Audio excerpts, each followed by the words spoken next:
Good morning, everyone. Welcome to week 9 of our Lyceum at Evergreen State College, Tacoma. Yes, so glad you could make it with us. We are in the Lyceum Hall at Evergreen State College with Dr. Maxine Mims, our founder. Imagine just 50 years ago, she was dreaming and imagining Evergreen State College. I could be so proud. Good morning, Dr. Mims. Good morning, everybody. It certainly is good to be here. I'm having a wonderful time with the fruit bowl and the nut bowl. I'll be ready for you. All right. At Evergreen, you know, one of our values is hospitality. So Dr. Mims is filling the hospitality. So we are so happy you are here. I want to just take this moment to congratulate Dr. Maxine Mims on her 94th birthday. Coming up this Friday, March 4th. You know what? Unmute. Let's just say, you know, that's a big deal. Everyone unmute and go, woohoo! Much love! Happy birthday! Happy birthday! Yeah. So lovely. Oh, so lovely. Thank you. We'll have more time for celebration and just want to welcome everyone here for our learning community. I even see our president, Karen Frazier. Welcome. We're going to have you say a few minutes of congrats just in a few moments. In the meantime, we shall begin as we always do with our announcements presented by Angela of the Sankofa News. Good morning, Angela. Good morning, Dr. Runga. Hello, everyone, and welcome. I'm going to share my screen and show you this week's Sankofa News. So we are at our winter quarter issue 9. And we start with our letter from our dean. And this is another big shout out to Dr. Mims and a happy birthday on her happy birthday celebration. And today we're celebrating Founders Day, and Dr. Mims, as she turns 94 years young. And in honor of that, we would like to invite everyone to consider contributing to the Dr. Maxine Mims Scholarship Endowment with the Evergreen State College Foundation. So if you are interested in donating, we're going to see how many donations we can get during the month of March in honor of her birthday. And you can find out more just by clicking this link. And even if you are able to contribute a lot or a little, even those little donations add up. So please check that out.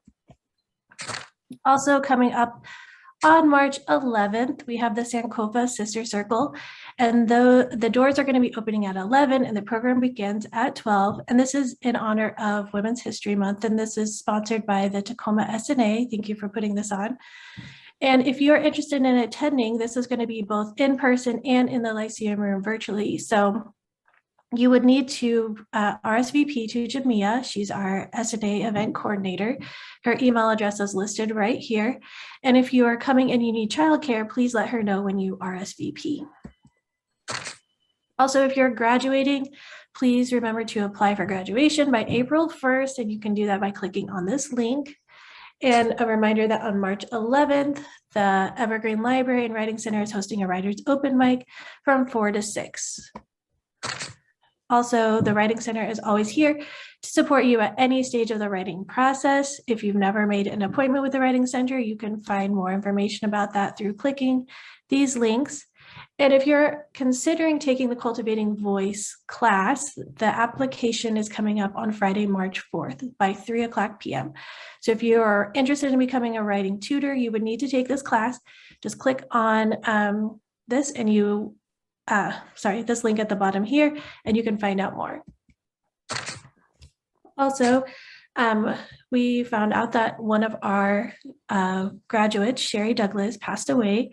And if you knew Sherry or you're interested in attending her memorial service, that is coming up on Friday, March 4th at 11. And that's going to be at Miles Memorial, and the address is listed here. And as we're approaching the end of the quarter, if you are in need of any support with writing, media, art projects, anything that you're working on, I would love to assist you. I'm going to be on the campus this Thursday from 2 to 8. So just email me and set up an appointment, and I would love to work with you. Also, the media club is going strong. They have several members, but they're still looking for more. So if you're interested in joining that, please email Anthony Tackett. His email address is listed. And every Thursday at 7 o'clock, we're doing movie nights. So please join us. It's really fun, and we have a great discussion afterwards. And a justice-involved student group meets on the second and fourth Wednesday at 2 o'clock. And if you're interested in getting involved, here's an email address, and JJ is going to be speaking a little bit more about this in a few minutes. Also, Tacoma campus info sessions happen every Monday and Wednesday, and that is for anyone you know of that's interested in learning more about our learning community. Anyone, friends or colleagues who might be interested, please have them just click on that link. They'll be taken right into a room with Lori Arnold, our recruiter. And if you missed the SNA presentation on their Microsoft workshop, you can tune in to their YouTube channel, and it's been posted there. And the Sankofa Book Club continues to happen every Monday, and it's from 2 to 3 o'clock. And that's being held virtually in the Lyceum room. And Mindfulness Wednesdays happen on Wednesdays at 5 o'clock, and that's streamed into the Lyceum Hall, so you can tune in, or you can also just click on this link and be taken to the room with Dr. Mercuri. And a reminder that no prior experience is necessary. Quasar Drop-in Tutoring is available to support you in math and science. They have in-person and virtual hours, and you can find more information through their website listed. And our social media, our Instagram and Facebook, so sorry, can be found here. I would love to see you over there. Also, library services, we have a list of different links here for the main library webpage and fellow research guide. And graduate studies, if you're interested in attending any of our master's programs, there's Master's in Environmental Studies, Master in Teaching, and Master in Public Admin. They hold in drop-in hours on Mondays, and those dates and times are listed below. And a reminder that you have support staff on campus for you Mondays and Tuesdays from 9 to 6, and also Wednesdays and Thursdays from 9 to 9. And here are your Sankofa staff pages and all of your Zoom and dial-in options. That is what I have for everyone. Thank you so much. Feedback on, sorry. Thank you, Angela. And what a great quality you bring every week through the Sankofa News. I want to remind everyone to look in your Sankofa News. You can access it through your email, and that is the Evergreen email account. So make sure you're checking that every Tuesday. All right. We also have JJ here, James Jackson, and we're going to invite you to make an announcement about the justice-involved work you're doing.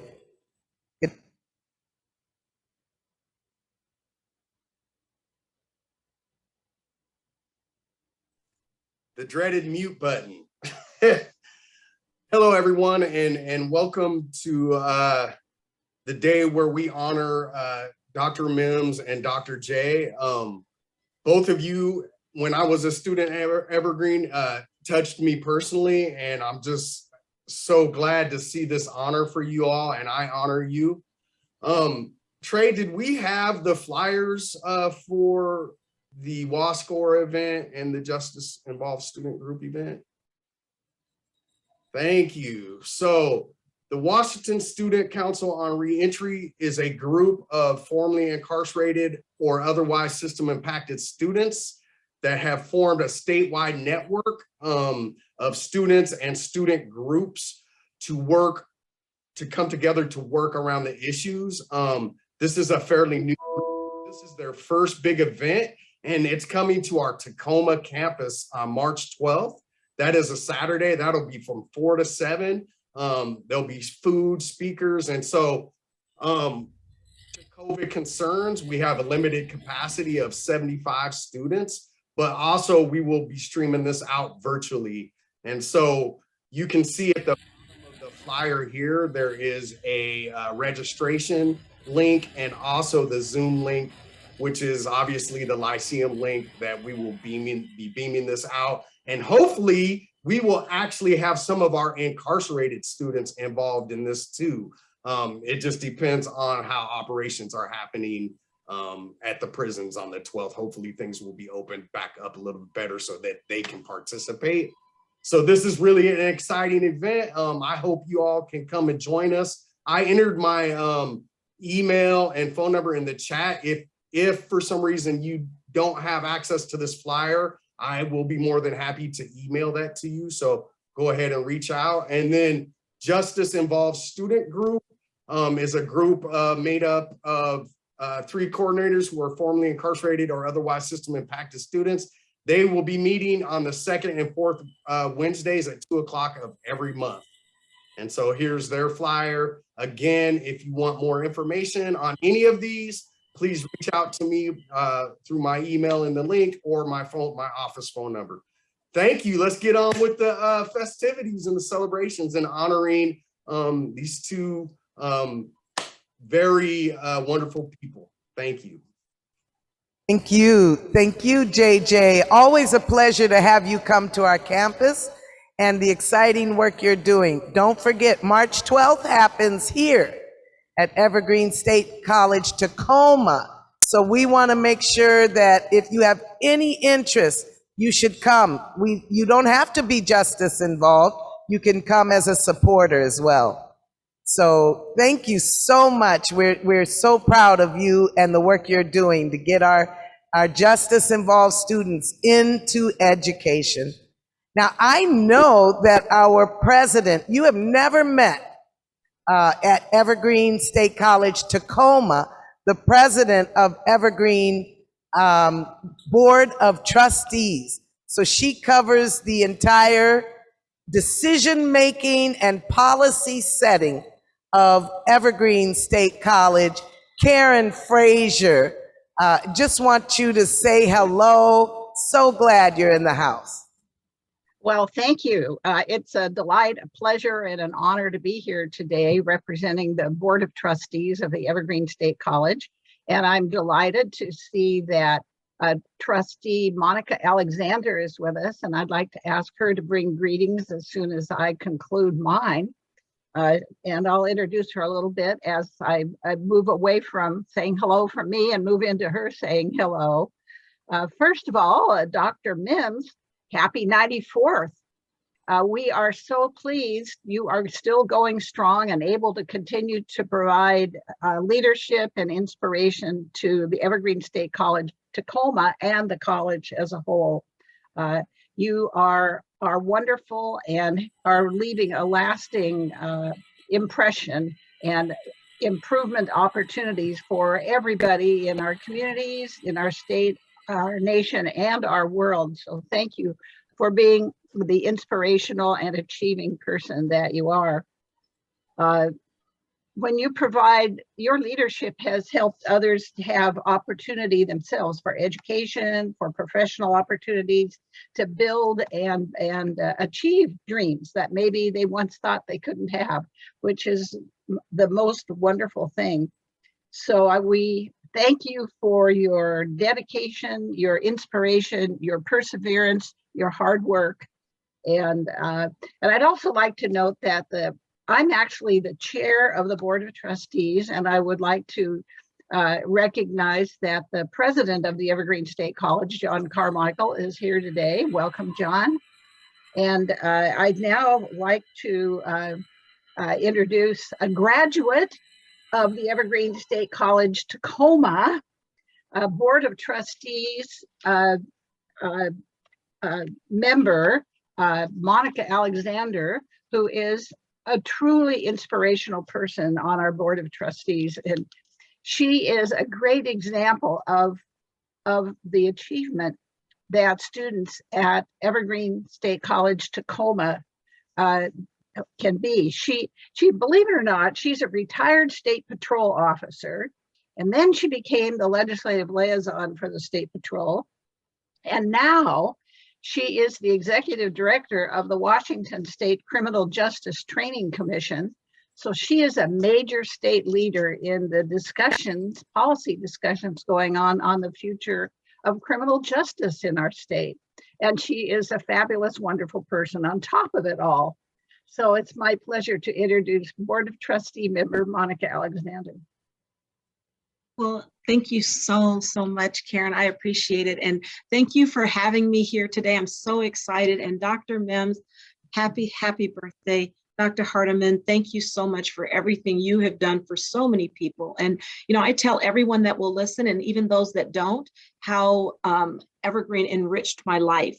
How going to Evergreen literally changed my perspective on so many things. And the students there, the faculty there, everyone at Evergreen is so kind and loving. And I know that they are living Dr. Mims' dream by the way they treat us. We still feel like when you're at Evergreen, you still feel like you're sitting at that table learning, because that is the way everyone treats you at Evergreen. Everyone has a voice.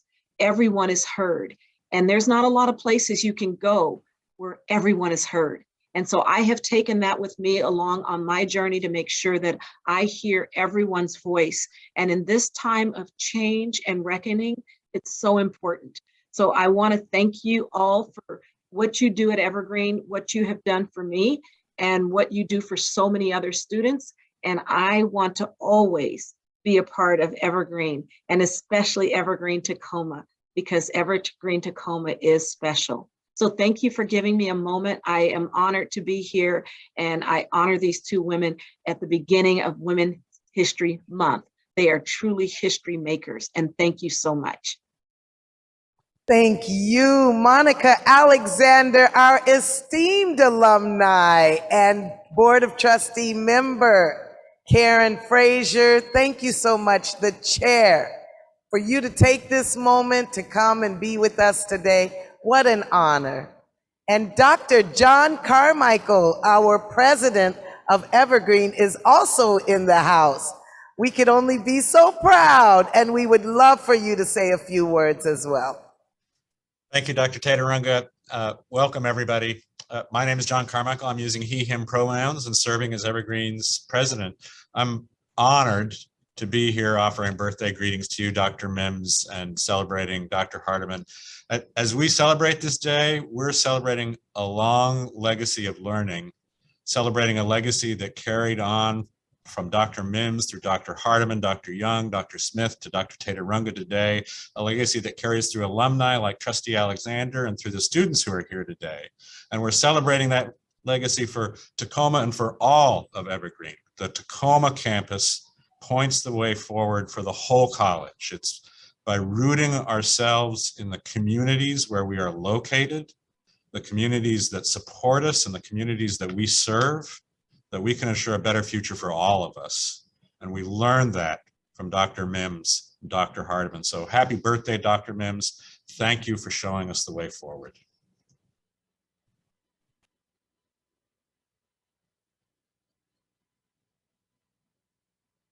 Thank you so much, Dr. Carmichael.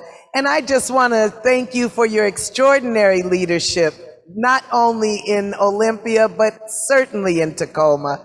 So we are just so happy you are here today. Learning community, you are now seeing the engine that makes Evergreen work. I believe we have the executive vice president here as well, Dr. Dexter Gordon. Good morning, Dr. Gordon. Good morning, Dean Tatarunga. Good morning, Dr. Mims. Good morning, Dr. Hardiman. Dr. Mims, happy birthday. 94, still imagining and reimagining and still providing leadership and inspiration. We look to you for that insightful, visionary presence. We walk in the rich legacy you've established, and we take strength from that which you have laid as a foundation and that on which we build. So, happy birthday. It is an honor to celebrate with you today. Absolutely. Thank you so much, Dr. Gordon. And, you know, we have Dr. Hardiman in the house all the way from Mexico. This is what our virtual world can do. Good morning, Dr. Hardiman. We're so happy you are here. We just want to acknowledge you. If you would like to say good morning, please feel free. Thank you, Dean Arunda. It is my honor and my pleasure to be here to celebrate the legacy and the life of a national global treasure, Dr. Maxine Mims. I'm going to make it short because I had a little tiny accident and well, I didn't have a tiny accident. I had a very big accident, but I'm mending, but still speaking is just a little bit hard for me. So I just bring you my heart. I bring you my soul. Maxine, we are so all enriched by you and what you have done. And you have made Evergreen what it is today and given it its national prominence, its national place. And not only have people need to know that not only did you enrich the Tacoma campus, but that you also enriched the Olympia campus, that because of you, there is the nighttime and weekend program. Because of you, staff members in Olympia were able to get their degrees. Because of you, state workers were pulled onto the campus. Because of you, Mary Hilaire was able to found the Native American program. And because of you, we are now sitting in the Maxine Mims Hardiman Lyceum Hall. Thank you, and thank your parents for giving birth to you. We are the benefit of their love. Ashe, thank you. Ashe. Hey. Indeed, we are so honored at the Bowies. I believe Mr. and Mrs. Bowie, if you will allow me to call their names, the now ancestors, parents of Dr. Maxine Mims. We can only be so grateful for bringing you forward and bringing you to us. Thank you so much, Dr. Hardiman. All right. Well, we are ready to show a blast from the past, and that will be a short film clip that Trey has found. Evolution, an unfolding process of development, a foundation of growth. Evergreen, Tacoma. Evolutionist, one who believes in the theory of educational evolution. We, the liberal artists of Evergreen, Tacoma, salute you, exalt you, lift you up, fill you with joy, pride, fervor, intensive feeling, and expression. For you have embarked on a lifelong lesson. You see, I love this pedagogy. So do many it has touched, lighting the fires of their torches, setting them forth to burn their own trails, encouraging success when all we knew was how to fail, achieving ideas under adverse conditions, dreams never in remission. We have brought them forth into fruition. What an amazing academy. It pulled things out of me I didn't even know I possessed. So behold, as the evolution unfolds, back on 12th and K, now Martin Luther King, the dream, ironically as it may seem, is the work of the big hand. Community concerns all around, still an open door policy for those of us who were in doubt. You see, those walls can talk. I can hear them from here, because in the Bridge program, I learned to listen with more than just my ears. And when I listen real closely, I hear the voices of Maxine Mims, or when Kim sings, the pouring of libations in Lyceum, and joy when the bell rings. I once read, in the provinces of the mind, what one believes to be true either is true or becomes true. So the evolution continues. Everyone here has walked into the evolution that has been created, where problems are minimized and solutions elevated, seeing some things antiquated and anew, continuing the legacy of the Highlander School, with culture and spirit. Can't you feel it? It's bouncing off the walls, the floors. Yes, your ears should be burning from this higher learning that surrounds you. So go ahead, take a look around you. The evolution, the people's contribution, accessible to all, this broad-based, world-centric liberal arts educational shopping mall. So just check out the system. It's the embodiment of interdisciplinary studies and collaborative learning, combining theory and application to real life situations, while infusing culturally diverse perspectives to meet our educational and career objectives. So entra para aprender y de parte para servicio. For as a graduate of Evergreen State College Tacoma campus, I now live my life sin compromiso. Antonio Edwards, 2009 Poet Laureate, Tacoma, Washington.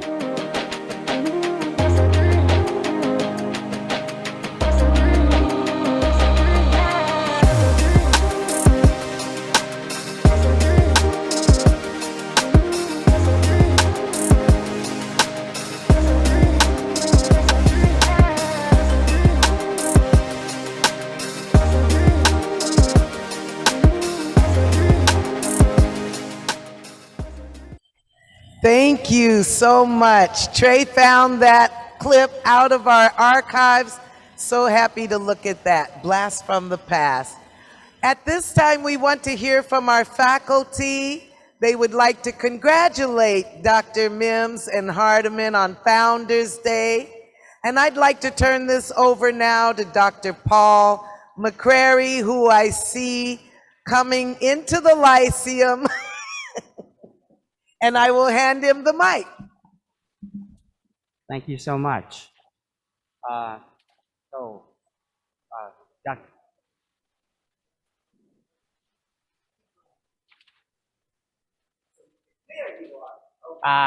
So here I am. Dr. Maxine Mim, each of us would like to present a few words to you about our appreciation, in particular our understanding of what this school means to us, the community, and the world. And Professor Bacho, would you like to?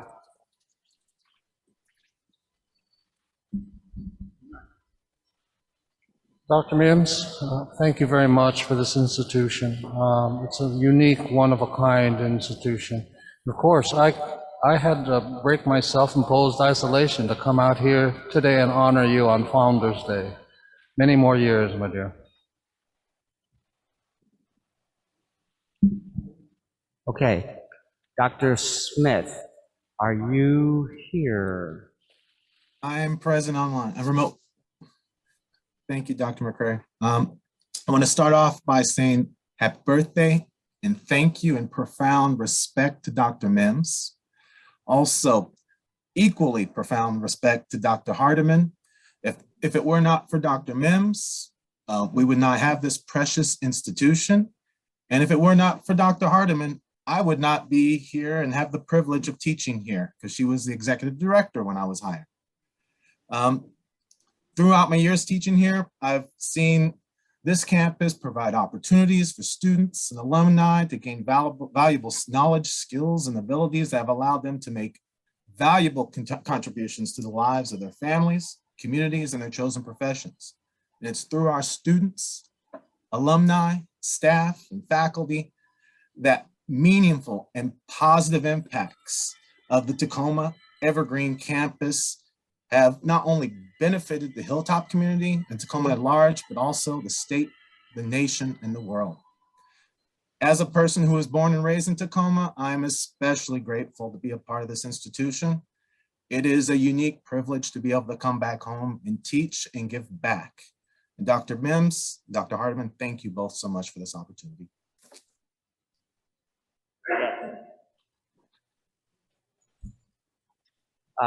Professor Hardy, I believe you're here. I'm here online as well. First of all, I want to say happy birthday, Dr. Mims.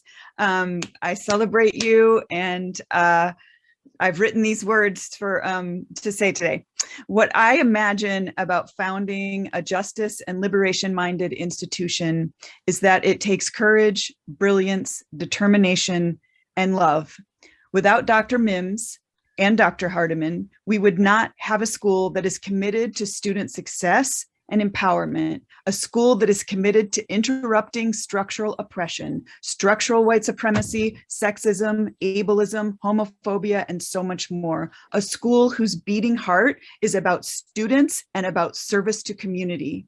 The ripple impact of what Dr. Mims and Dr. Hardiman started and what Evergreen Tacoma students have done and will do cannot even be measured. Who we honor today are people who have not just impacted the world, but have also impacted our collective futures through their courage, brilliance, determination, and love.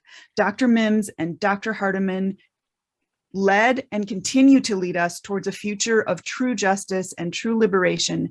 Thank you, Dr. Mims and Dr. Hardiman, for all that you've given and all you continue to give to us. I am so honored to be part of this community.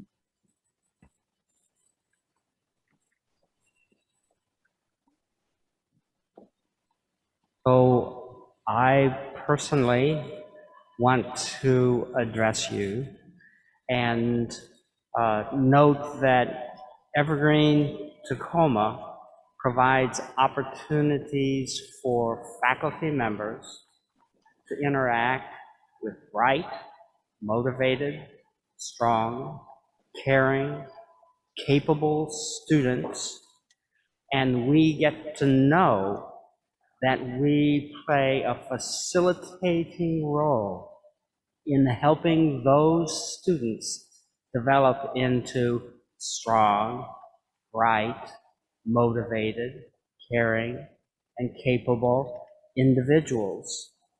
And then we as faculty get to witness them depart into the community, into the world, and serve as bright, motivated, strong, caring, capable leaders.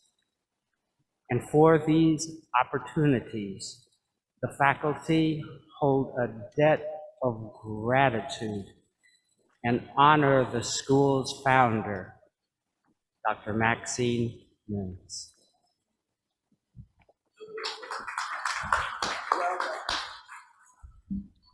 Thank you, Dr. Paul McCrary, faculty lead.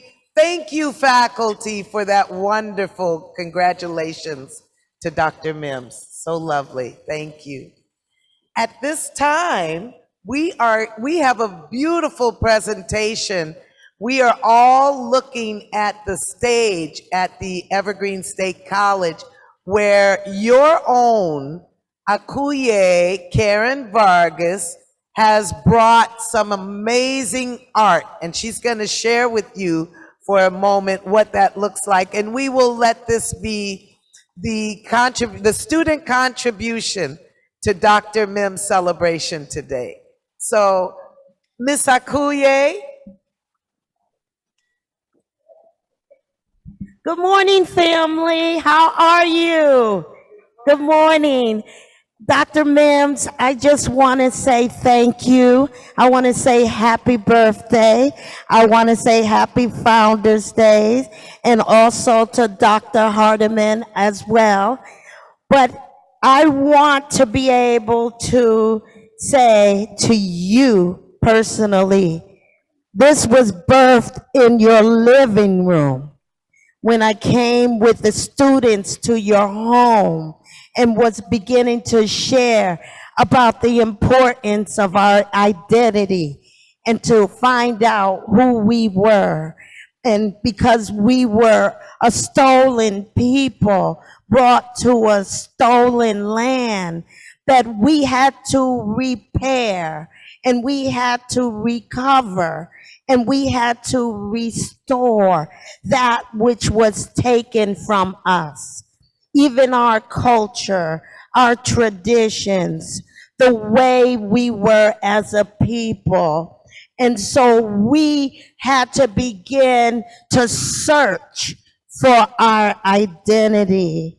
And so that was the beginning of the journey. And we wanted to dedicate to you the Dr. Maxine Mims Living Library, because you had imparted life into us. You gave of yourself when you told me, Miss Karen, I've already paid for you. All of the labor, all of the sacrifice, all of that you've given to us as a community.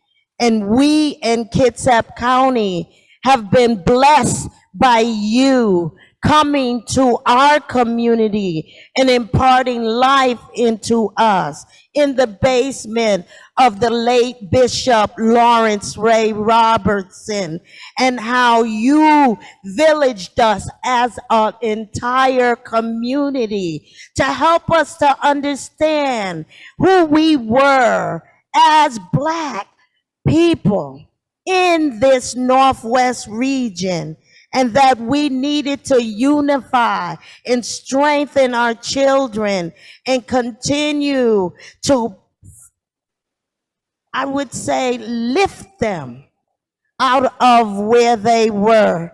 And so today I want to share with you the Dr. Maxine Mims Living Library. We dedicate this work unto you, Dr. Maxine Mims, and the work that you've done here at Evergreen, Tacoma State Campus here. And so as we begin to think about how we reclaim that which was stolen, we start with these artifacts, our art, our history, our heritage.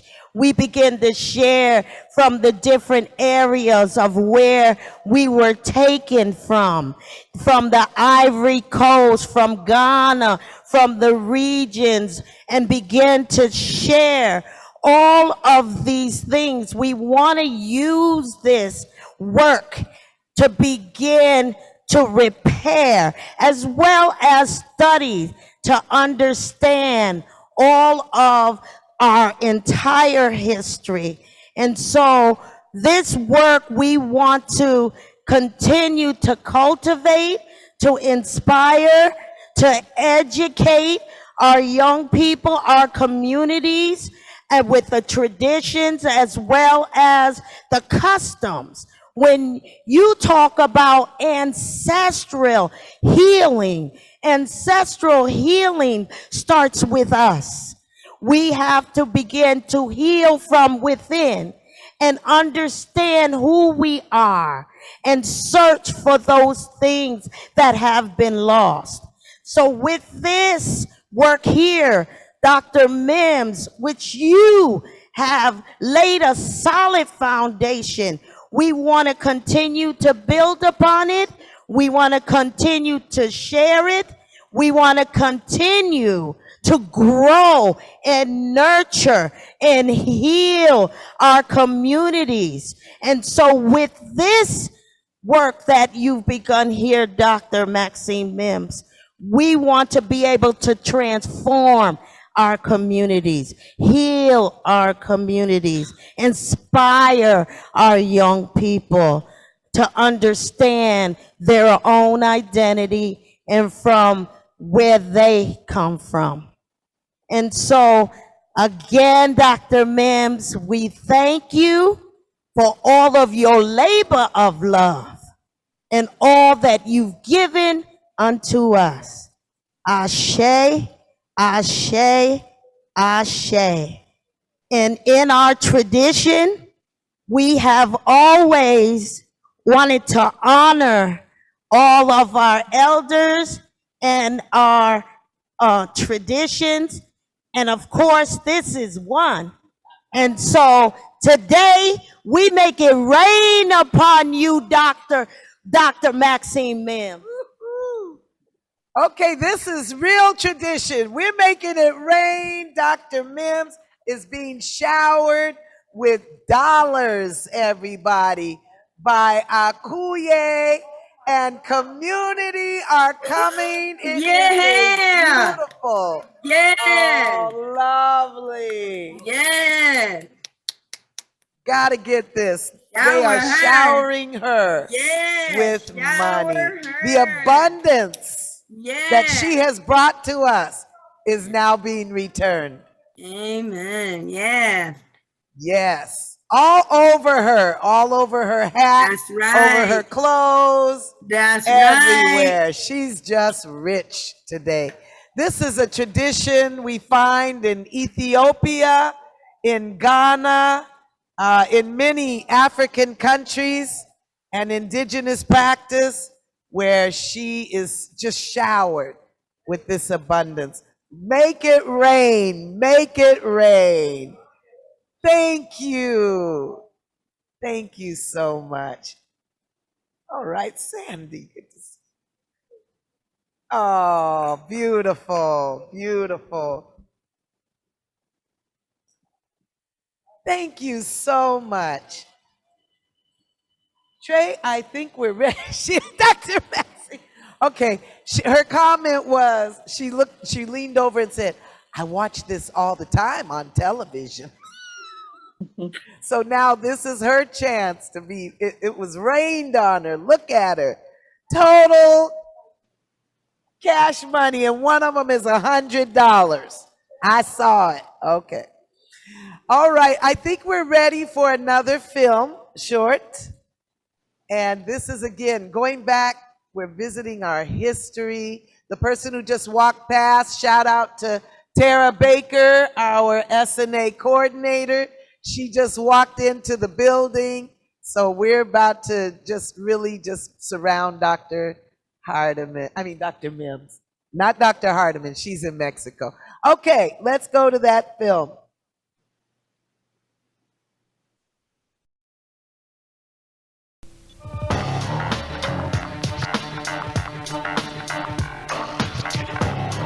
On January 2001, the Evergreen State College Tacoma campus moved into its new hilltop home.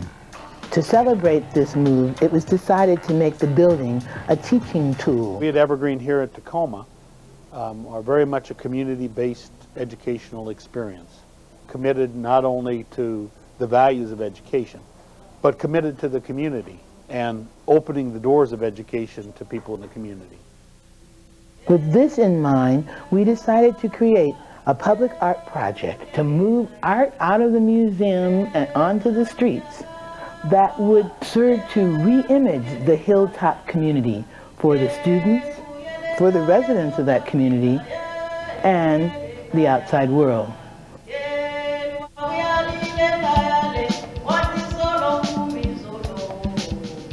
The Ndebele were picked because as outcasts in a barren landscape, the Ndebele created their unique form of wall painting.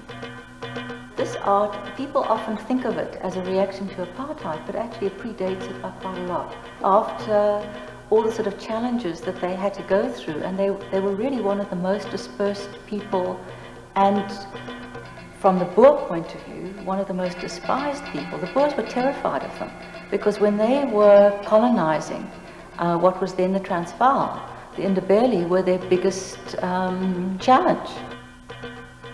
Ndebele arts look at art as a form of kind of creative civil disobedience, a way of making your statement known with a slight tinge of reaction to things that are above and around you that you don't exactly appreciate.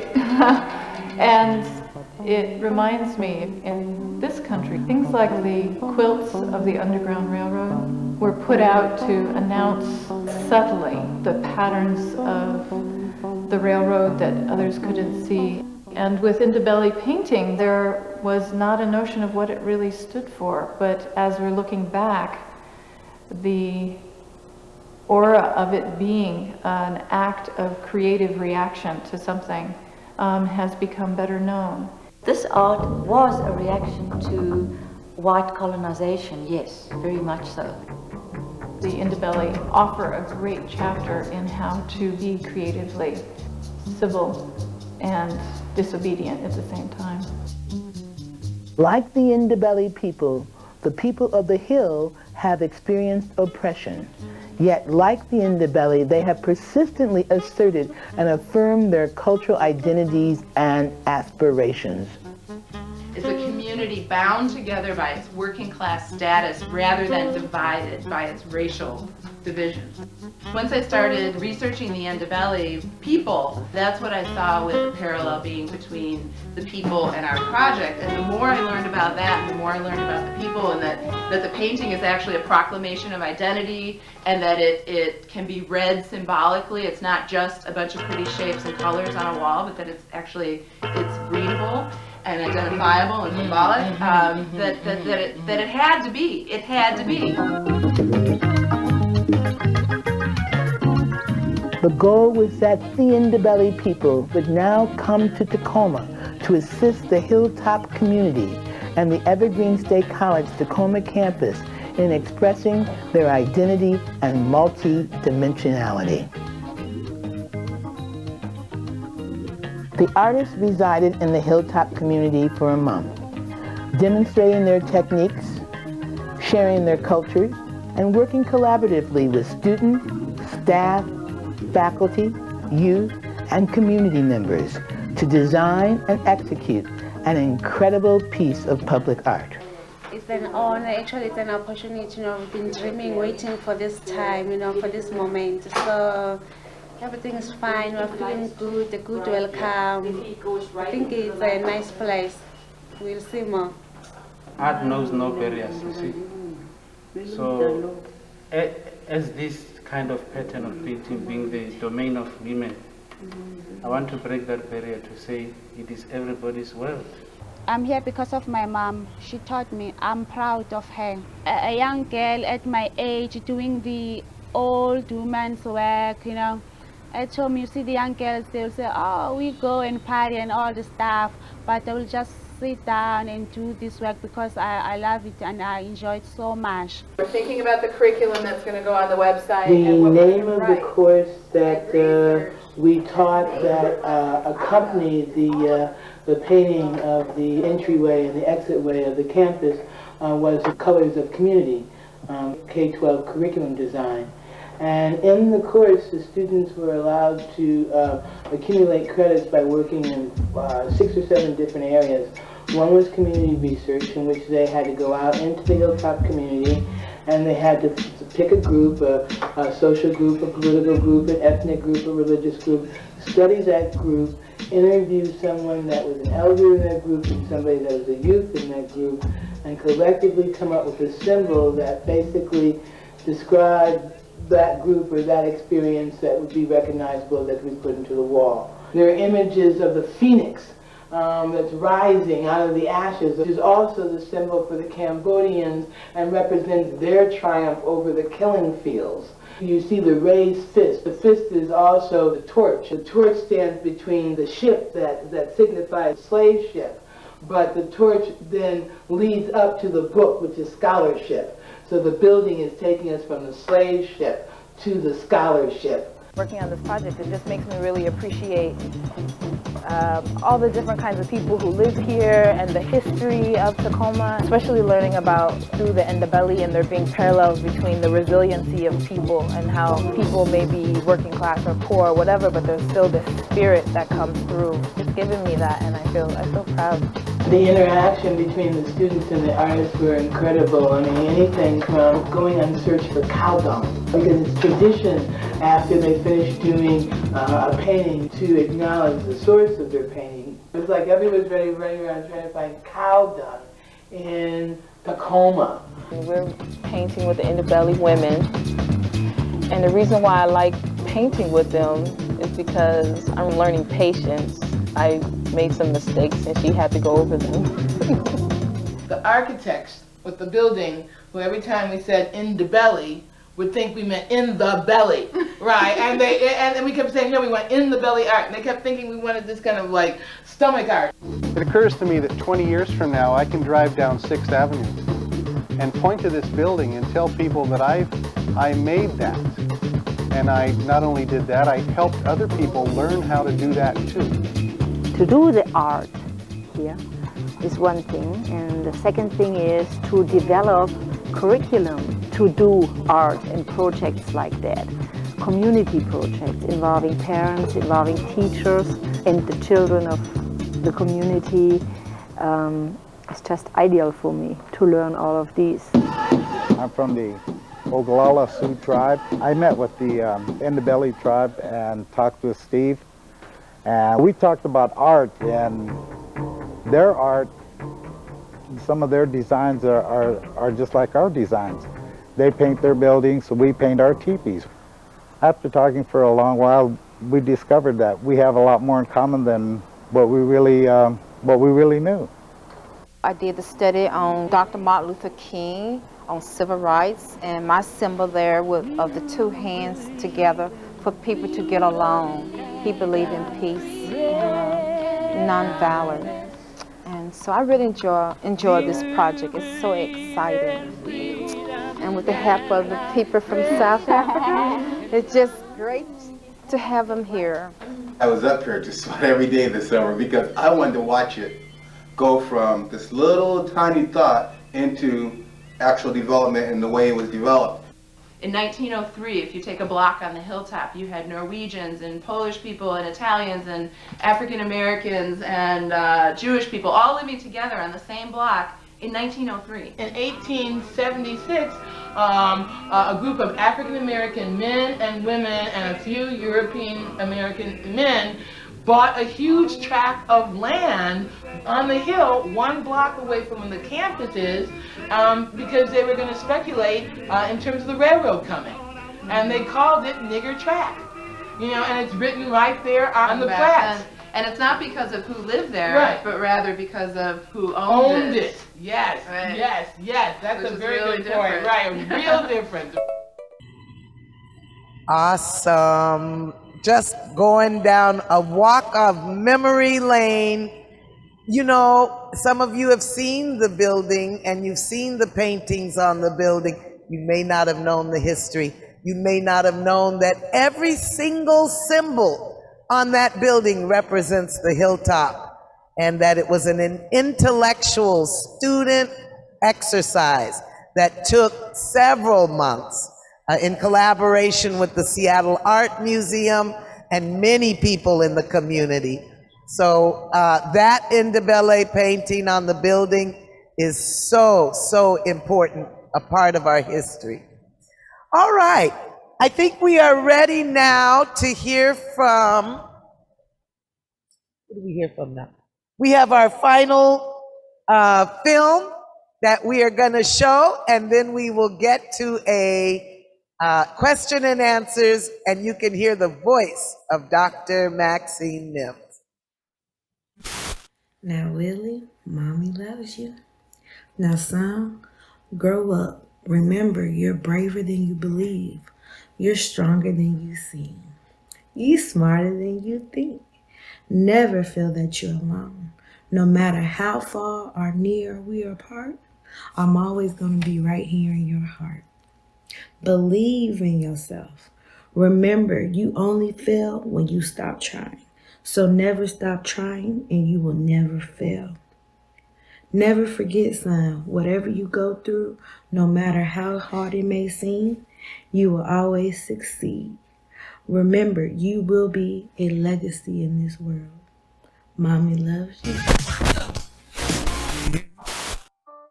William Edward Burghardt Du Bois was born February 23rd, 1868. He was an American civil rights activist, leader, Pan-Africanist, sociologist, educator, historian, writer, editor, poet, and scholar. He was born and raised in Great Barrington, Massachusetts. He had 2 children with his first wife, Nina Gomer. In 1905, Du Bois was a founder of the NAACP's monthly magazine. And after completing graduate work at the University of Berlin and Harvard, the first African American to earn a doctorate, he became a professor of history, sociology, and economics at Atlanta University. I am W.E.B. Du Bois. This American world yields the Negro no true self-consciousness, but only lets him see himself through the revelation of the other world. It is a peculiar sensation, this double consciousness, this sense of always looking at oneself through the eyes of others, of measuring one's soul by the tape of a world that looks on and amused and content in pity. One never feels his two-ness, an American, a Negro, two souls, two thoughts, two reconciled strivings, two warring ideals in one dark bottle. You know, W.E.B. He's like the man. Have you read Souls of Black Folks? Anyone? Anyone? Powerful stuff. You know, especially that part where he's calling out the talented 10th. He's like, come on, brothers and sisters, pull yourself up by the bootstraps. I'm trying to be on the beach like this. You know, and only white people gonna get me there. You know? I mean, I got that from W.E.B. You know, people were like, they don't like him, but sometimes you gotta say profound things to get profound action, you know? And so, if I had a conversation with W.E.B., he'd agree today. He'll look around and be like, yeah, white folks still need to see our talents. We got to uprise, uplift, and just keep on pulling. You know what I'm saying? Uplift persuasion. I'm all for it. And do you know how much pushback I got from that argument, young brother? Many people didn't like me after that, especially in my own fields. I, like you, through uplift persuasion was the way to persuade white folks away from racist ideas. What I later realized was how ridiculously racist my ideas were. I pretty much said white people were not responsible for their own racist mentalities. The nerve of me! I even tried to provide white Americans with scientific facts of racial disparities. And I believe that producers of racist ideas and policies should be persuaded through reason to end their production. Boy, was I wrong. One could not be a calm, cool, and detached scientist while Negroes were lynched, murdered, stoned. I spent my early years ridiculing leaders like Ida B. Wells Barnett. Oh, Ida B. Wells, please forgive me. Mr. Du Bois, my lovely little brother, you eloquently express the Negro's need to strive to achieve in higher education, to be more like whites, as if Negroes are inferior, placing whites as superior. Oh, Mr. Du Bois, I am reminded of a Moroccan, Leo Africanus, who believed as an African that whites were superior and that Africans, he said, behaved themselves as if they had continually lived in a forest among wild beasts. Mr. Du Bois, you expressed that we need to be less violent, less demanding, as if we aren't being murdered, raped, bludgeoned, silenced, fortune stolen, chances taken. Mr. Du Bois, our children are being taken. You said that my fight, which is our fight, little brother, is violent in the wrong direction for our people.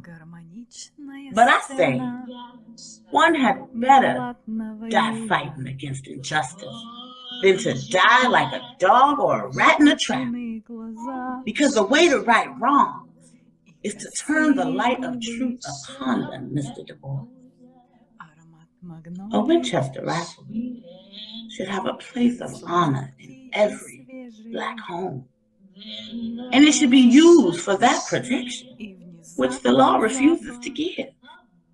You said we should gain education to be more like whites, to earn the white man's respect. This has resulted and lynching, lynching, and more lynching. I sympathize too with the women's struggle for emancipation. I didn't know then that it wasn't enough. It was through the love for my wife and the inspiration of my young daughter that helped me embolden me to see differently. I started publishing articles on women's suffrage written by Black women, and it's their activism that helped me change my perspective from believing Black men must protect the femininity of our women to believing that Black women must be empowered and uplifted. It was the Black women in my life who forced me to ask, women are the mothers of men. If men vote, why not women? We must understand the ways capitalism facilitates oppression based off race, class, and gender. Revolution seems bound to come. Приносят странные плоды. Кровь на листе. The legal fight led by the NAACP has been an astonishing success. But its very success shows the limitations of law and law enforcement unless this program has an economic foundation. Unless the mass of Negro people have not simply legal rights, but have such rights to work and wage that enable them to live decently. Here in the United States, we have had a stirring of the Negro population, which emphasizes these facts. In the slave South, Negroes impoverished and mistreated have sought remedy by pouring into the cities of the South, and especially into the great cities of the North. In China, it seemed to me that the process was going even further, and that human nature was being so changed that instead of self-seeking and class hatred, which so characterized the West, that there was coming a sense of partnership in a vast and growing nation, of willing cooperation, and of a widespread content and happiness, which I had not seen elsewhere in the world. All this was my deep and firm impression. I cannot prove it, particularly not to you who have been poisoned by lies and distortions for 10 years. I saw the spread of socialism and communism. Today, more than half the people of the world live under a socialism which is growing toward communism. In my mind, there is no doubt but that the world of the 21st century will be overwhelmingly communistic. Capitalism cannot reform itself. It is close to self-destruction. No universal selfishness can bring social good to all.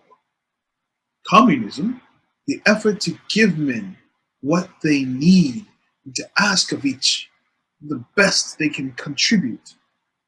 This is the only way of life. It is a difficult and hard end to reach. It has and will make mistakes, but today it marches triumphantly on its education and science, in home and food, with increased freedom of thought, deliverance from dogma. In the end, communism will triumph. I want to help bring that day. The path of the American communists is clear. It will provide the United States with a real party and thus restore democracy to this land. I call for public ownership of natural resources and all capital, public control of transportation and communication, abolition of poverty and limitation of personal income, no exploitation of labor, social medicine with hospitalization and care of the old, free education for all, training for all jobs and jobs for all, discipline for growth and reform, freedom under law, no dogmatic religion. Meanwhile, anti-racist, socialists, and certainly anti-racist socialists were being threatened, fired, arrested, and jailed on trumped-up charges. An 82-year-old Du Bois was arrested and exonerated in 1951. Back to you. I went to Moscow. Ignorance, grown wise, taught me wisdom. I went to Peking. Poverty grown rich showed me the wealth of work. I came to Accra. Here at last, I look back on my dream. I never heard the voice that loosened the long-looked dungeons of my soul. I sense that Africa has not come up from hell, but from the sum of heaven's glory. I moved to Ghana and revoked U.S. citizenship and made plans to create the encyclopedia for the successful Pan-African movement. But I became weak. The great president of Ghana, Kwame Nkrumah, visited me one day. I was ill. I reached out to him and warmly thanked him for making a way for me to end my years on African soil. I then said my last words to him. I turned somber.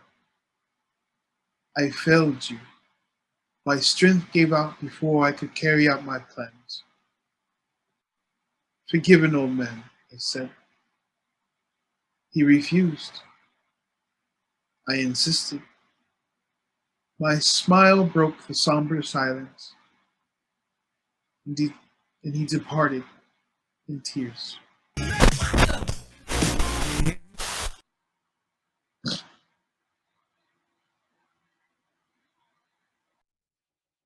Yo, I just had a moment with W.E.B.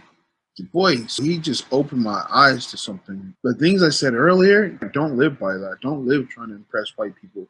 You don't have to do what you do, educate yourself and be a top tier player in your community to be recognized by white people. You know it doesn't do anything, right? They're still going to put you behind the systemic barriers that they put up generations ago. And so we need to dig deep within ourselves and work with each other within our community, self-sustain economics, and educate ourselves and be the top tier of ourselves. Oh, yes, it will. It's been too hard living, but I'm afraid to die. 'Cause I don't know what's up there beyond the sky. It's been a long time coming, but I know a change gonna come. W.E.B. Du Bois died one day before the Million Man March, before he had a chance to see the power which was displayed in Washington, D.C. on the steps of the Capitol, of our own community, of educators, saviors, and liberators. In life, we must evolve. We must be wrong. We must fail. We must learn. When what we hope for does not result in reality, we must admit defeat. Only then can we rise up like a phoenix from the ashes, like a butterfly from the cocoon, like the boy who became a man. Message. Сообщение. Now, son, as you grow up, remember.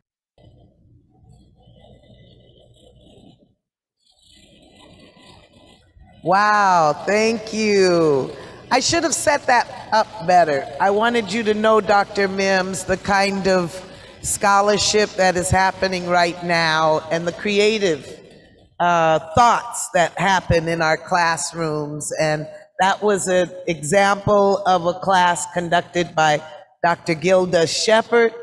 And she was looking at the book, The Sum of Us. And so they were acting out and reliving some of our great historians. Yes, so well done, Anthony Tackett. And Anya Robertson, we saw you up there on the big screen. Well done, thank you. At this time, I think we are ready for question and answers. So, Trey, you'll have to help us. If anyone would like to ask a question of Dr. Mims, please feel free. This is the time to do so. And Dr. Hardy, we are so grateful you're going to help us coordinate the chat. Any instructions? For the chat, if you have a question, go ahead and put it in the chat and I will either read it out or ask you if you want to voice it. And I will help with identifying folks who have questions as well.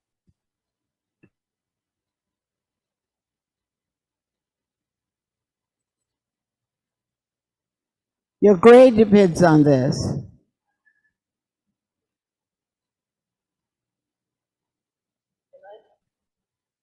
This is your Maybe opportunity. I'd like to ask the first question if there's no question yet. Tara, is there? Great. No Yes, please do, Dr. Tatarunga. Okay.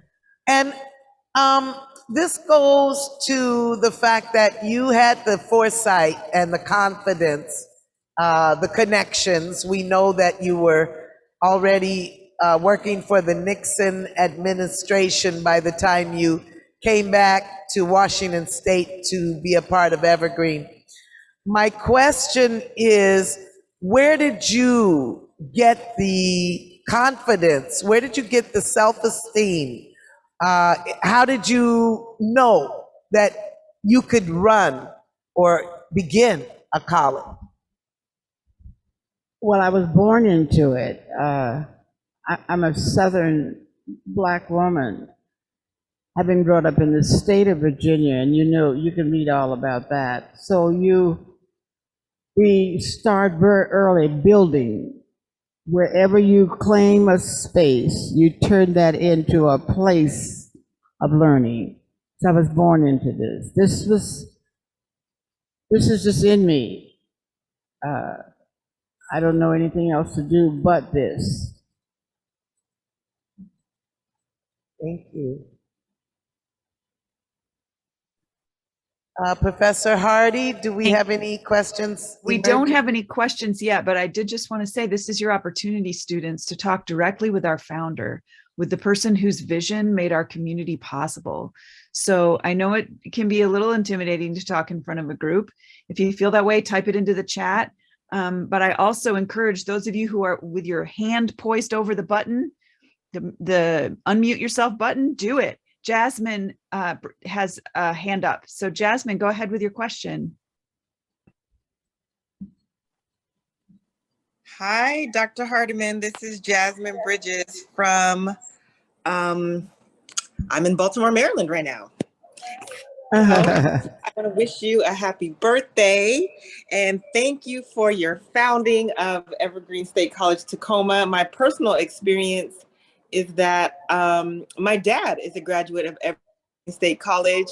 And so me and my siblings were on the campus a lot and pretty much grew up on the campus. And we are very clear and very confident in who we are because of your legacy, your teaching us, and because of all that Evergreen gave to us in terms of really knowing who we are as African Americans.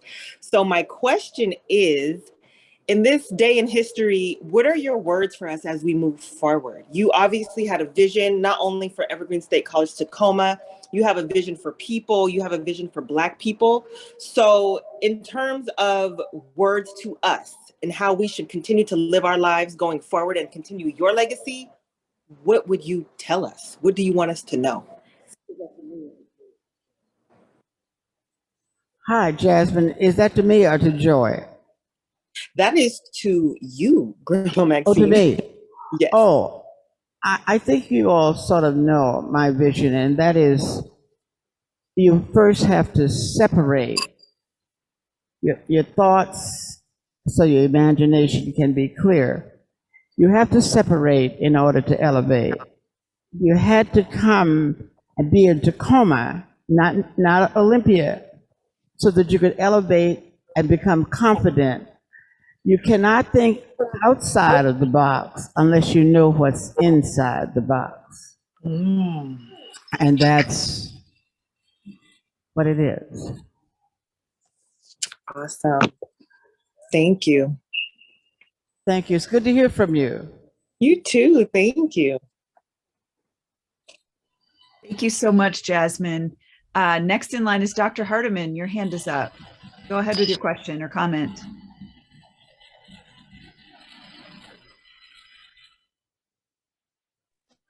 Okay, my comment is nobody can get into the chat to ask questions.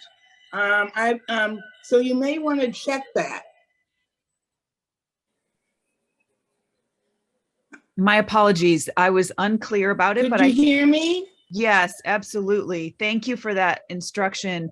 I think people have to send messages directly to me, to Tara Hardy, and I will put you in line with your question.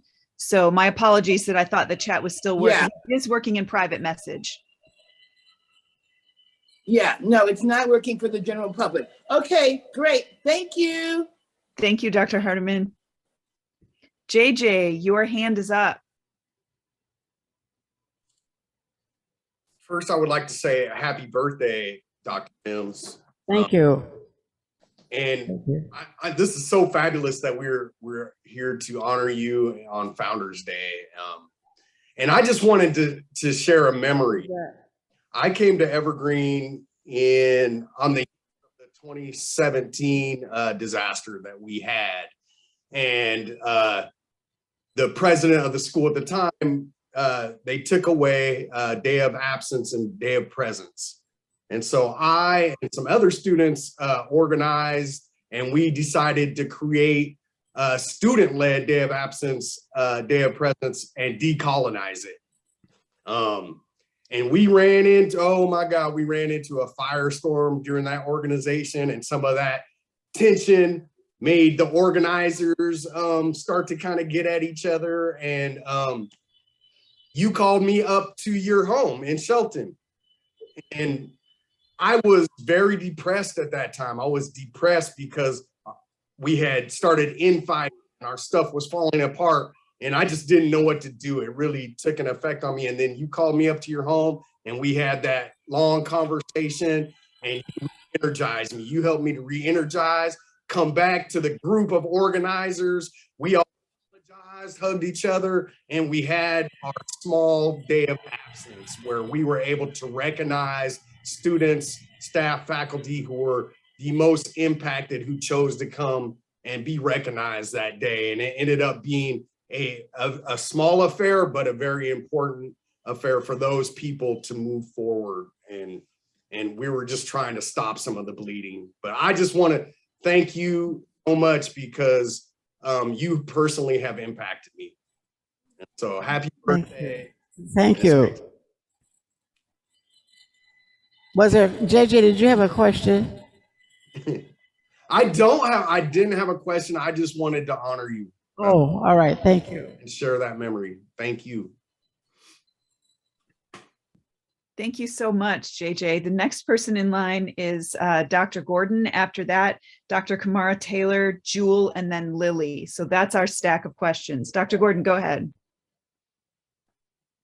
Dr. Mims, you continue to inspire. My question for you is, as you were doing this work in collaboration with others, you must have experienced those who wanted to support you, but had perhaps a different vision from yours, and those who opposed your vision.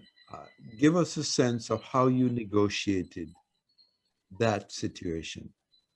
You learned very early. Well, I learned very early. If you didn't support me, you have to, when you're building like this, you have to be very selfish and know in your heart that you're doing the right thing. You cannot be wishy-washy. So if anybody ignores you, then they're supposed to ignore you. That makes you strong. It's always a gift. Never throw anybody under the bus. Never see any negativity. But you have to get skills of absolutely ignoring them. You put them on a list and just ignore them and go with the vision. What I knew about language was that if you build a college in a state and you ignore an urban community, then that learning institution is not serving the world. I had to see Evergreen in Olympia as a global possibility to introduce the urban area to a way of accepting and rejecting and being strong publicly. Remember, urban people, and particularly Black people, we are strong privately, but we've got to learn how to get out there, making the mistakes and all, and be public, show your confidence in a public way. And that's what I did. First, you have to recognize your brilliance, see everybody else as, and the only way for you to see your brilliance is to see everybody else as brilliant. And once you acknowledge that, then you have a community around you. It doesn't matter whether you have people around you, but you have a community around you. And there is a difference, and someday I'll explain that. Next year on my birthday. So I have to know that in order for me to be happy and joyful, I need to live to be 120. Because I know some child is going to develop some sort of medicine or whatever you want to call it to keep me to be 120. Somebody that was a student here, they may not be able to do it, but their grandchild will develop a serum and I'll get vaccinated and I'll be here to 120. So I have to be prepared for that. I have to be prepared to see my aging vaccination. And I'll get that when I'm 100, and then all I need is 20 more years. Okay? That's why you build the campus. If you want to live a long time, build your own clinic. Build it. I mean, this is a clinic of brilliance and beauty. That's all that's going on here. Ain't no academic disciplines and all that separation. It's all integrated and there's a lot of collaboration. It's a rainy day out here, and I must know that a carload of people came in from Bremerton. I have to know that, and showered me with money. You know, these are dollar bills and $100 and, on the floor. I mean, I've been watching this on television. I've never been showered like this. And they came from Bremerton. You know how long I'm going to sit here in this chair today. I'm in a wheelchair with money showered. Now, you can't get any crazier than that. It's wonderful. It's just marvelous. And it is such joy. I don't know about you. That's why this Zoom business, you can feel the joy and energy in the room. You could just, we're surrounded by all of these people on the stage. The room is packed. You can't even find a seat. That's how packed it is on this day. I mean, when I tell the story, I'm going to talk about the showering of money, all the people that were in the back of me and in front of me, all the stories.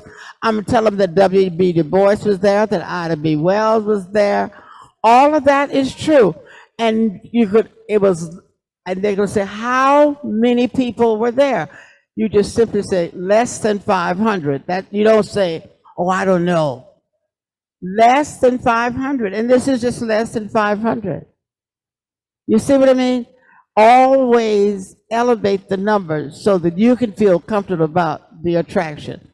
I don't care if it's 2 people in the room.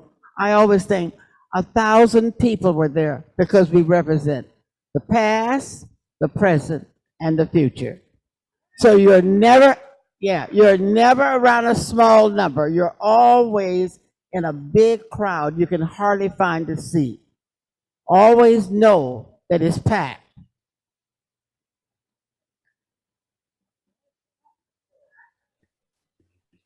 Thank you, Dr. Gordon and Dr. Mims. Next on the list is Dr. Kamara Taylor. Go ahead with your question. Wait a minute, Dr. Gordon, I love to hear Dr. Gordon laugh. And Dr. Gordon, yeah, I love his laugh. I always like to tell him a story because he laughs from his stomach. It's so beautiful. I will come into the room before the day is done, and you will. Oh, and so I have to have a story. Listen, let me tell Dr. Gordon this so that he can laugh. I want to hear him. You know, I told you I've been looking for Goldilocks. I told you. Because I think she's a first-degree felon. She broke in that bear's house and went in there, ate up all their food, and took herself in the bedroom and slept. Well, I didn't know how I was going to find her, but I'm going to give a friend of mine a bridal shower, and I'm going to do it at a castle. Did you hear me? I'm going to do it at a castle right here in Tacoma. And I bet Goldilocks is going to come around, peeking in to see who's in there. She's going to see all these black women in there. And whoever catches her, I'll give them this $100. Because Goldilocks needs to be taken before the Supreme Court and charged with breaking and entering. See, there he is. He's laughing. Wonderful. Okay. But I got a castle. I just want to let you know, right here, Thornburg, I think that's the name of it. And we're to go in there. We'll be looking for her. She'll be peeking in. What are they doing in there? We'll get her. And a black woman going on the Supreme Court too? Oh my Lord. Someday we'll explicate the full story of All right. There's the key to all. I thank you so much. Those problems. If you want to enjoy not only his intellect, he has the greatest laugh. It's very much like Obama's laugh. It's just that deep, deep peace. And that helps him to deal with white people. See, nobody wants to learn how to build from scratch. They always want to go with strategic. Well, it's from the joy. It's not from happiness, it's from joy. And Dexter Gordon brings joy. You want this? Kamara Taylor. I believe that is Dr. Kamara Taylor with a hand up. Go ahead with your question. Yes, it doesn't allow me to unmute my video. Only the host can do it. So my video is unmuted. First off, thank you, Dr. Mims. You always make me laugh. That's the thing. My question was a little bit aligned with Dr. Gordon's, actually. How did you overcome so many adversities and just to stay focused to get where you're at today and to be able to stand in such boldness? Oh, I just don't recognize them. I just use my imagination and turn them into something else. I know they're there, but I don't acknowledge them. If I give energy to it, it will take energy away from what I'm trying to do. And it just pulls too much. No, I don't even recognize them. For me, I just say the paleness of them physically and the paleness of the mind is something I don't want to be bothered with. And my second part, thank you, Dr. Mims. My second part, what is your vision for Evergreen Tacoma for the next 20 years? Oh my gosh.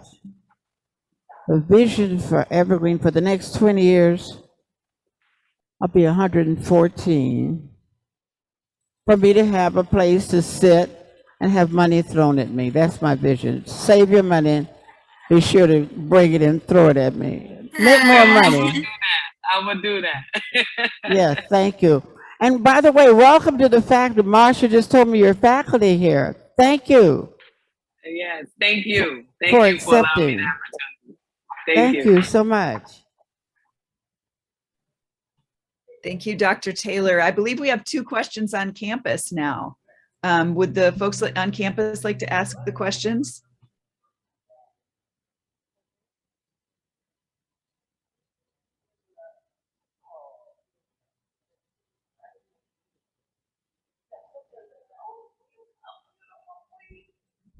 Oh my goodness.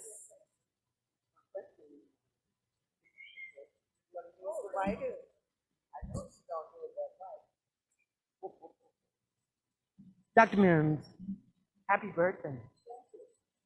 You don't remember who I am.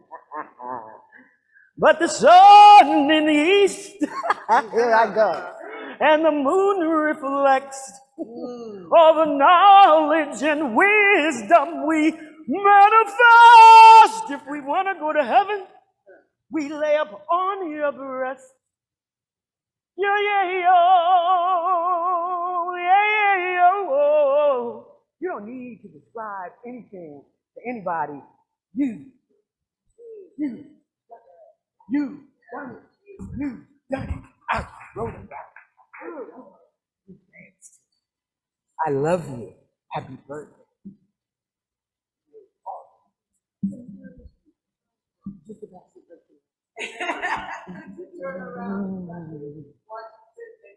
Oh, where you go? I'll just go down my knees. I just did.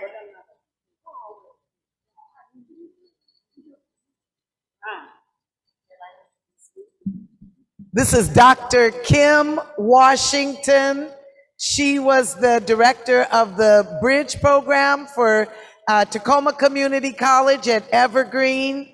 And so she has a strong mark she has brought and made on this campus as well. So we're so happy you are here. Thank you. And she's been asked to sing another song. And because of her, our scholarship is at the Library of Congress.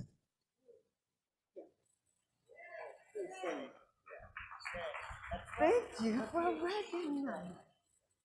Wow.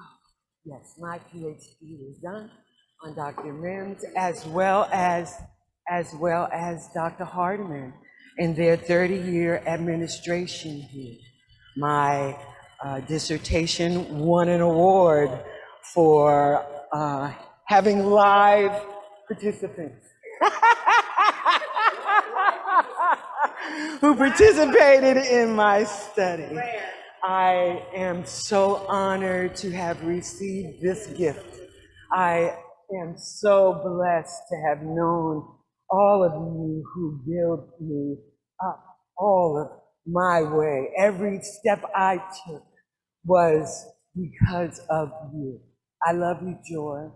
And with all of my might, we wouldn't be here without Dr. Mims. We all lived in her garage. We all was given birth by her soul. Do you know that Dr. Mims used to fly planes? Do you know that Dr. Mims used to ride motorcycles? Do you know that? And all her spirit babies are here. Look at my son, look at every son, everybody, look at the spirits around us. Woo! I don't know what song.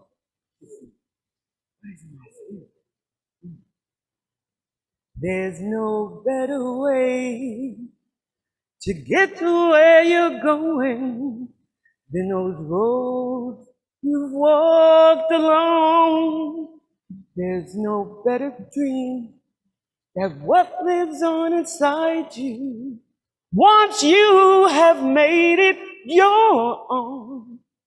So when the clouds of doubt get you off your guard, just remember who you are. You're like the singer and the soul. You're the painter and the painting. Don't waste your time waiting. Make your mark. But remember who you are. Without them, it would not be me. You know, I was asked to speak as a keynote yesterday to the Department of Social Services, and I spoke your name. I spoke Ella Crawford's name. I spoke Berta Cannick's name. I spoke Dr. Joyce Hardiman's name, because in my time of need, you strengthened me. I would not have gotten a PhD if it wasn't for this. God bless you. God thank you. My life. Mm-hmm. Thank you, thank you, thank you. We had one more presentation back here. Happy birthday, Dr. Mims. Thank you for entering my life when I was at Emmanuel, and you have helped me in so many ways, and I would never forget that in my heart. So my question is, I'm raising with my, okay, let me restart. I'm in a community with my two older daughters, and they have 3 children. One has 2 and one has 1. And they're 6, 9, and 10. So my question to you as their grandmother who's in their life daily, what can I say, do for those young African American boys to help them become who God wants them to become? Speak some words so I know, have some more guidance on what I can do for my grandsons. First, you have to acknowledge that you are worthy. You can't do anything for children unless you're worthy, and you model it. They'll imitate you. They're looking at us when we're not looking at them. It is that silent image of activity and the moral type of activity that you demonstrate in front of your children and grandchildren. And make sure there's some place they can talk about you to somebody else other than you. Because our children need to be able to talk about us. Aunts and uncles aren't always around, so that you have to have some friends where they can say, Mom made me anxious yesterday, or I didn't like what I had to eat. And just be that model. And you are a strong model. Your specialty is early childhood. So you know you're doing a good job. You've got wonderful children, so your modeling is excellent. You know, your modeling is excellent. You look good too. And thank you for coming from Bremerton. Was it a hard ride? Okay. Well, Karen's husband drives well. Yeah. Okay. Marsha, where are you? What am I? Are we ready for more questions from the virtual audience?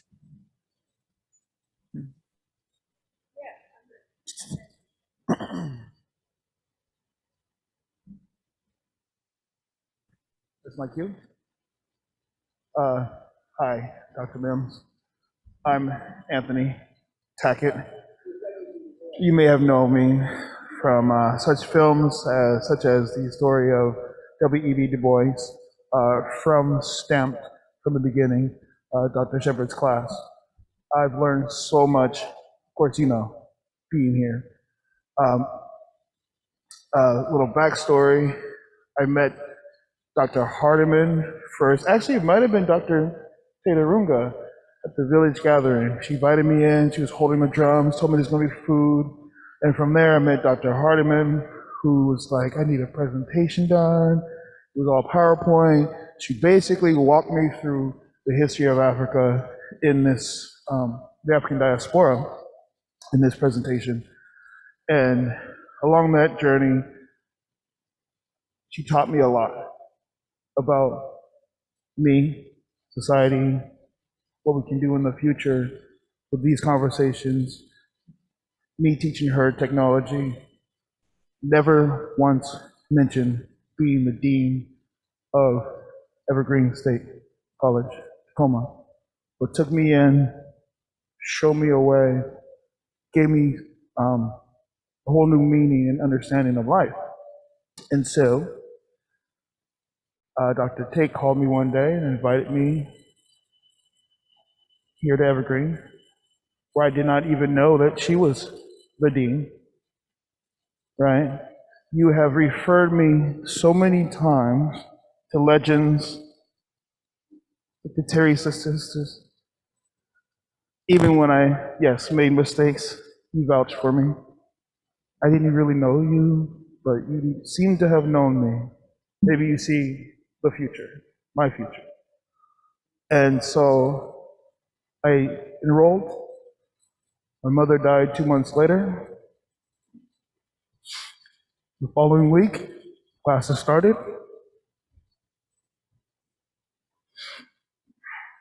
And I met a whole new family, new way of life. I haven't taken a break since I started, except for those 1 week breaks, which I think we should have more time, maybe a week and a half.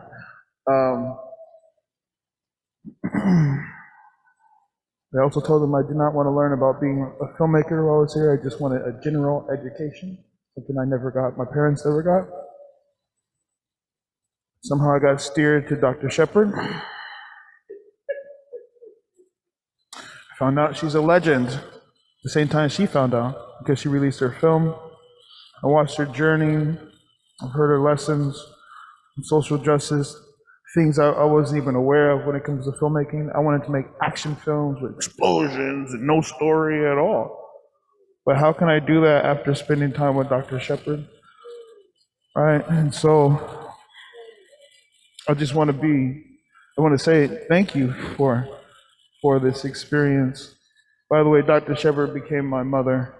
You know how like the duckling who loses her mother, the first thing they see, oh, that's auntie. All the way, 100%. She's my auntie. She's going to help me find a wife. Because I learned in Kenya, it's the auntie who does that. So that's what Dr. Hardiman's doing right now. Message. And so Dr. Shepard has become that. She served that role. My mother was a playwright, and she taught me, reminded me that I can still be creative and still have fun and learn and teach at the same time. And so, and then my father passed shortly after that, a year later, in the same year. And I looked up at the screen for my new advisor, because Dr. Shepard retired, and I started to stare at Dr. Smith. I told him this. He looks like my father. And so as I'm going through this, I'm constantly reminded of my ancestors as they teach me these lessons, and I just embrace them. And now when I walk away from this program, I don't want to do anything else but be a filmmaker and tell stories that matter. When I was ready to retire, I came here.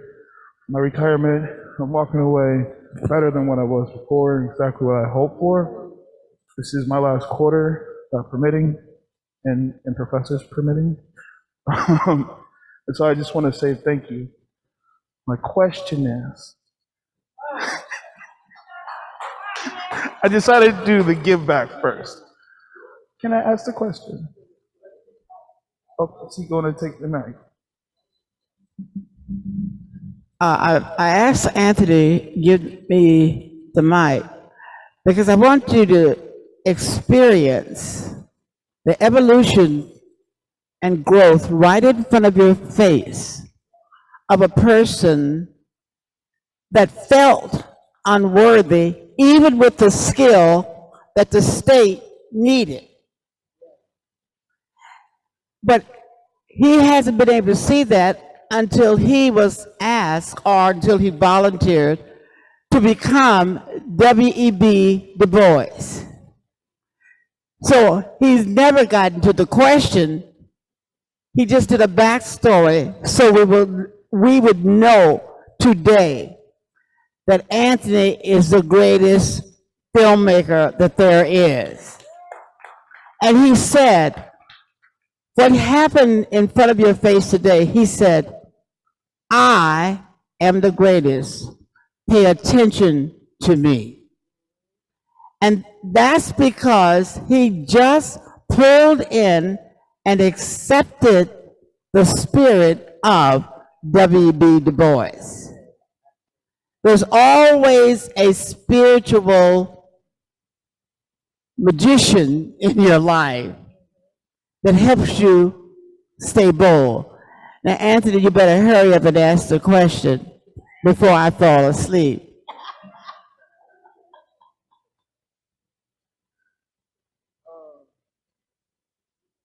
So this is a similar story to a number of your students and alumni here.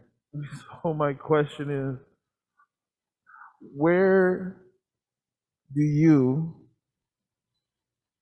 expect, and you probably already, I think you already answered actually, you already answered it. Where do you expect me to go from here? What would you suggest? And not just for me, for all the students who went through your program. What is the expectation for you in the next steps?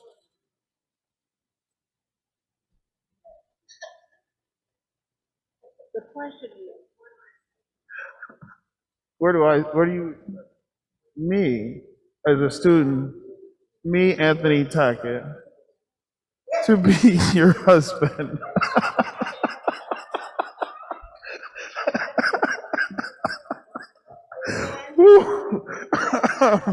um,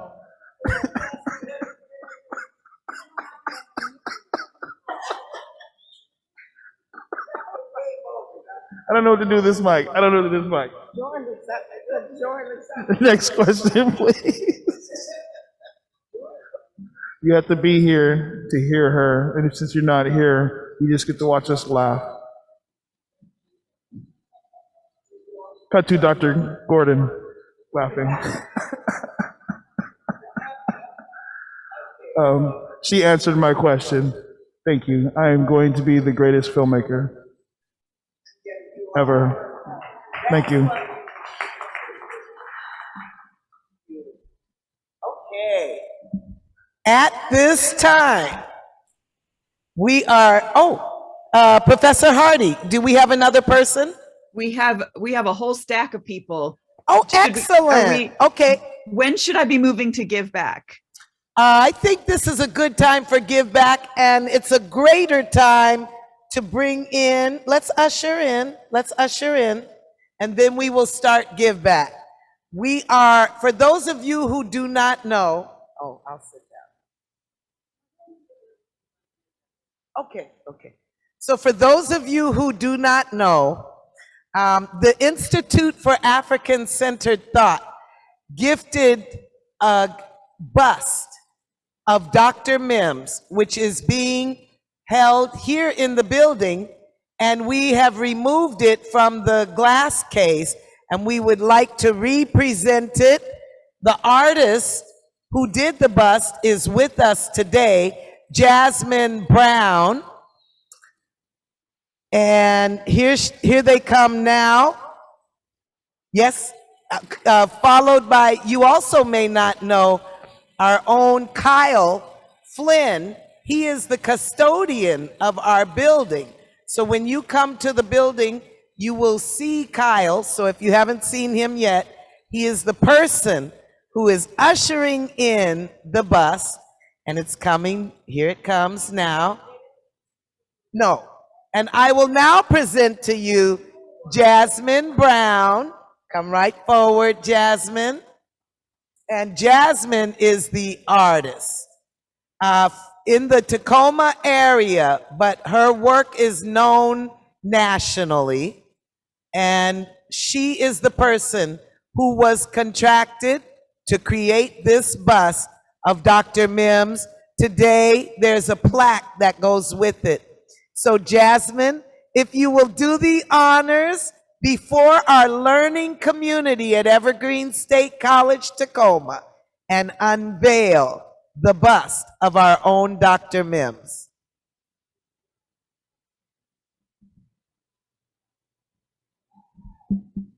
There it is.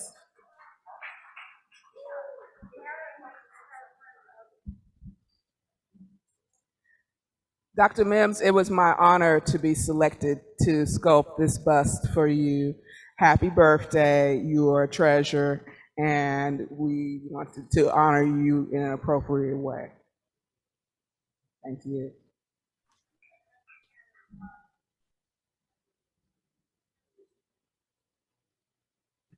Yes, Akuye is coming.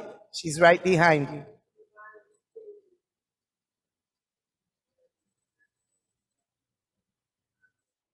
Oh, say that. I'm combined stating this. I've asked Karen, please, to bless this. Okay. Dr. Mims has just asked Karen Akuye Vargas to bless this beautiful bus. Because you may not know, but our own student, Karen Vargas, is also a minister. And that was the best kept secret. But now she's going to bless the bus. As well as the artist. Amen. Oh, Heavenly Father, we just thank you for the anointing that you have placed upon her as an artist, that she would bring forth creativity, that you will pour out your spirit upon her to be able to move through all that she does. We thank you how you have blessed her to be able to bless Dr. Maxine Mims, Evergreen Tacoma campus, and be able to open up doors that no man can close. I thank you, Lord, for all that you're doing in our lives and how you continue to open the doors for this Tacoma campus, that they will be inspired, that they will be educated, that they will be able to be empowered to move and to transform lives that come through these doors. Father, we just glorify you and we give you thanks and we give you honor. In Jesus' name, amen, amen, amen, amen.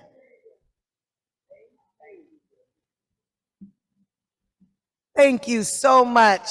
Karen Akuye Vargas, you have blessed the artist, you have blessed the bust. Thank you so much. And I'd like to acknowledge Dr. Orishade Awadola, who is the founder of the Institute for African-Centered Thought. Today she has brought trophy plaques that honor the people who donated to the plaques. It's an honor to be here, giving all honor and glory to Creator and the ancestors' shoulders on which I stand, and the woman who helped shape me to understand that process is you, Dr. Maxine Mims. And that's why the Institute of African Centered Thought and the community of Tacoma and Seattle, people contributed to this bus. And today, Jasmine put a name tag, you can't see it now, on the bottom of the bus. Can we turn that for Dr. Mims for a minute? And these two plaques are the names of the people that contributed. And it was always the plan to present it to you on your 94th birthday, along with a little what we call lanyap on Carnival Day. And lanyap in your hand. I'd like to just acknowledge the peoples whose name is on this plaque. I want to thank Jasmine again, because it was so last minute. And Paul, where are you? Paul was very instrumental, her husband, and he took pictures to help all of this happen. And let's not forget to give honor and gratitude to Dean Marsha Tate Arundel, and Dr. Joy Hardiman, who is not here. So you had three major sponsors. One was Donita Madden with Lucy Yee, she gave $5,000. The other was African Land Trust, Joaquin Garrett gave $2,500. The other was Evergreen Olympia gave $1,500. The dean of the Tacoma campus gave $1,000. Okay, and so if we have a minute, I just want to read the names. I'm just going to read them. Lakima Bell, Angela Davis, Makeda Ebube, Dr. Stephanie Flagg, Debrina Jackson Gandy, Cameron Green, Donna Griffin, Dr. Hardiman, Saway Amani, Sabrina Lawton,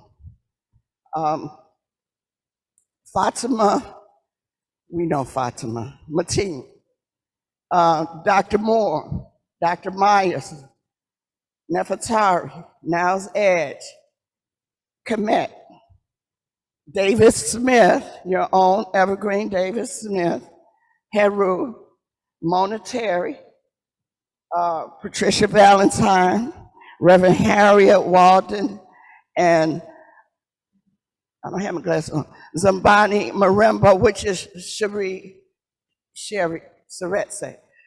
They play. That's all of that. And Anthony filmed that beautiful presentation. I mean, the conference end now. So thank you so much. And I'm here. Okay. Thank you, Dr. Orishade, notable psychologist, and she spent last February with us for Black History Month, so we're always happy to have you back. Okay, Professor Hardy, now we are ready for Give Back. Thank you so much, Dr. Tatarunga. It is time for Give Back. So if you have a Give Back, please raise your hand. I apologize we didn't get to all the questions, but please use the raise hand function to let us know you'd like to give a Give Back. The first person with a hand up is Clevin's iPhone. Clevin, would you like to go ahead? Can you hear me? Yes. Yeah, it's Cleve Tyson, and I'm not sure. I just wanted to say happy Founders Day to Dr. Mims and Dr. Hardiman, and giving honor to Dr. Arunga and Dr. Shepard. I just want to say real quickly that for me, Dr. Mims inspired me to be what God had created me to be. And the Evergreen State College Tacoma campus absolutely infused in me the high octane to soar heights that I would not have intended to soar. And I want to thank you for that. And I know it's not questions, it's give back. I'm not sure what give back is other than giving my total devotion and dedication to Dr. Hardiman, and on this wonderful birthday and Founders Day, Dr. Maxine Mims. Okay. That was perfect. I want to just honor Cleve Tyson because he is an icon in and of his own self. And we could be so honored that he's an alumni here. So thank you, Cleve. And let me just say that Give Back is our opportunity to share with Dr. Mims and give her back some of that energy that she has given to us all these years. So today, if you feel like you're touched by something she has done for you, or you just want to give her some praise, that's Give Back. Well, Okay. let me, Dr. Arunga, can I conclude real quick now that I know? You certainly can. Dr. Mims, we had her, Kabibi Monet and myself spent some quality time, and we talked about a department of imagination. And if this was question time, I would definitely ask Dr. Mims if she can give us the importance of the imaginative wisdom and how best to solidify ourselves in the silence so that we can optimize our mindset and optimize the outcome of that process. But my give back is I love you, Dr. Mims. I love you, Dr. Hardiman. I love you, Dr. Arunga. I love you, Dr. Shepard. And it's just amazing. Strong women have always been in my life. And you are the epitome of that. And I love you so much. Thank you. Thank you. I think I'll answer the question, Steve. just restore your imagination, and you can, and just keep magic in your life. Just become a magician. That's how you do it.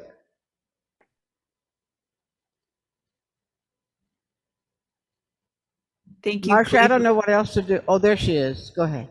Thank you, Cleve, for your question. And thank you, Dr. Mims, for your answer. Jeffrey is the next person with a hand up for Give Back. Jeffrey, go ahead. Hello, Dr. Mims.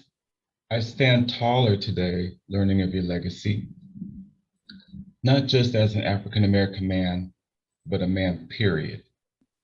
Thank you for all that you have done for the community, local and at large.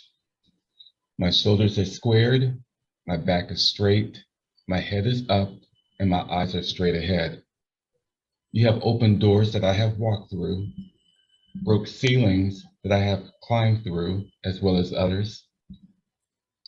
You're a legend who grows from helping other people grow. I walk with confidence and purpose because of you. Thank you, thank you, thank you. Happy birthday. The earth is better because you walk on it.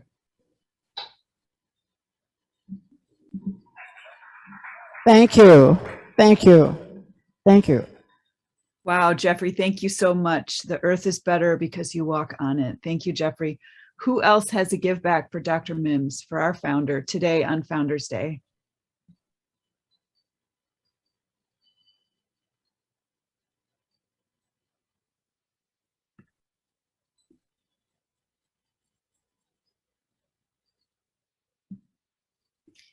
I see Adrian's hand up. Adrian, go ahead. Okay. I first I just wanted to say happy birthday. I remember last year that you was here, and I just really just want to thank you for the foundation that you have put down before us.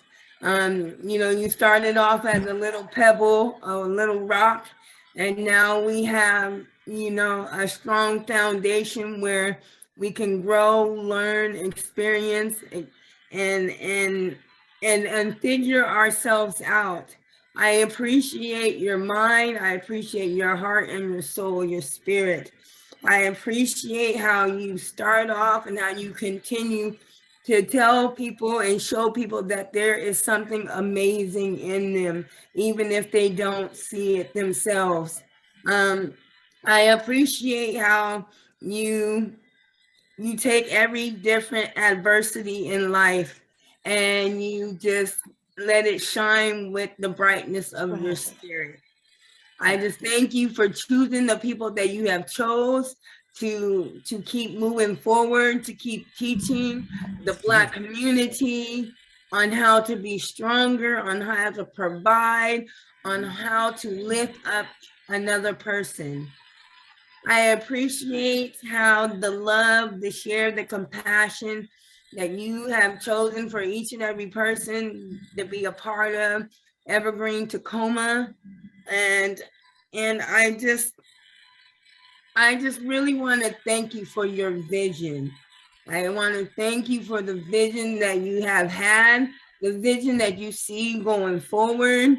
And I thank you for the vision that you're going to pass on, not just to me or to Anthony or to anybody else, but on to the world. And thank you. Thank you so much, Adrian. Thank you, Adrian, for that. We have two hands up, Karen and then Janae. Karen, go ahead with your give back. I just want to say, Dr. Mills, I'm on the bus right now, but I just want to let you know that I love you.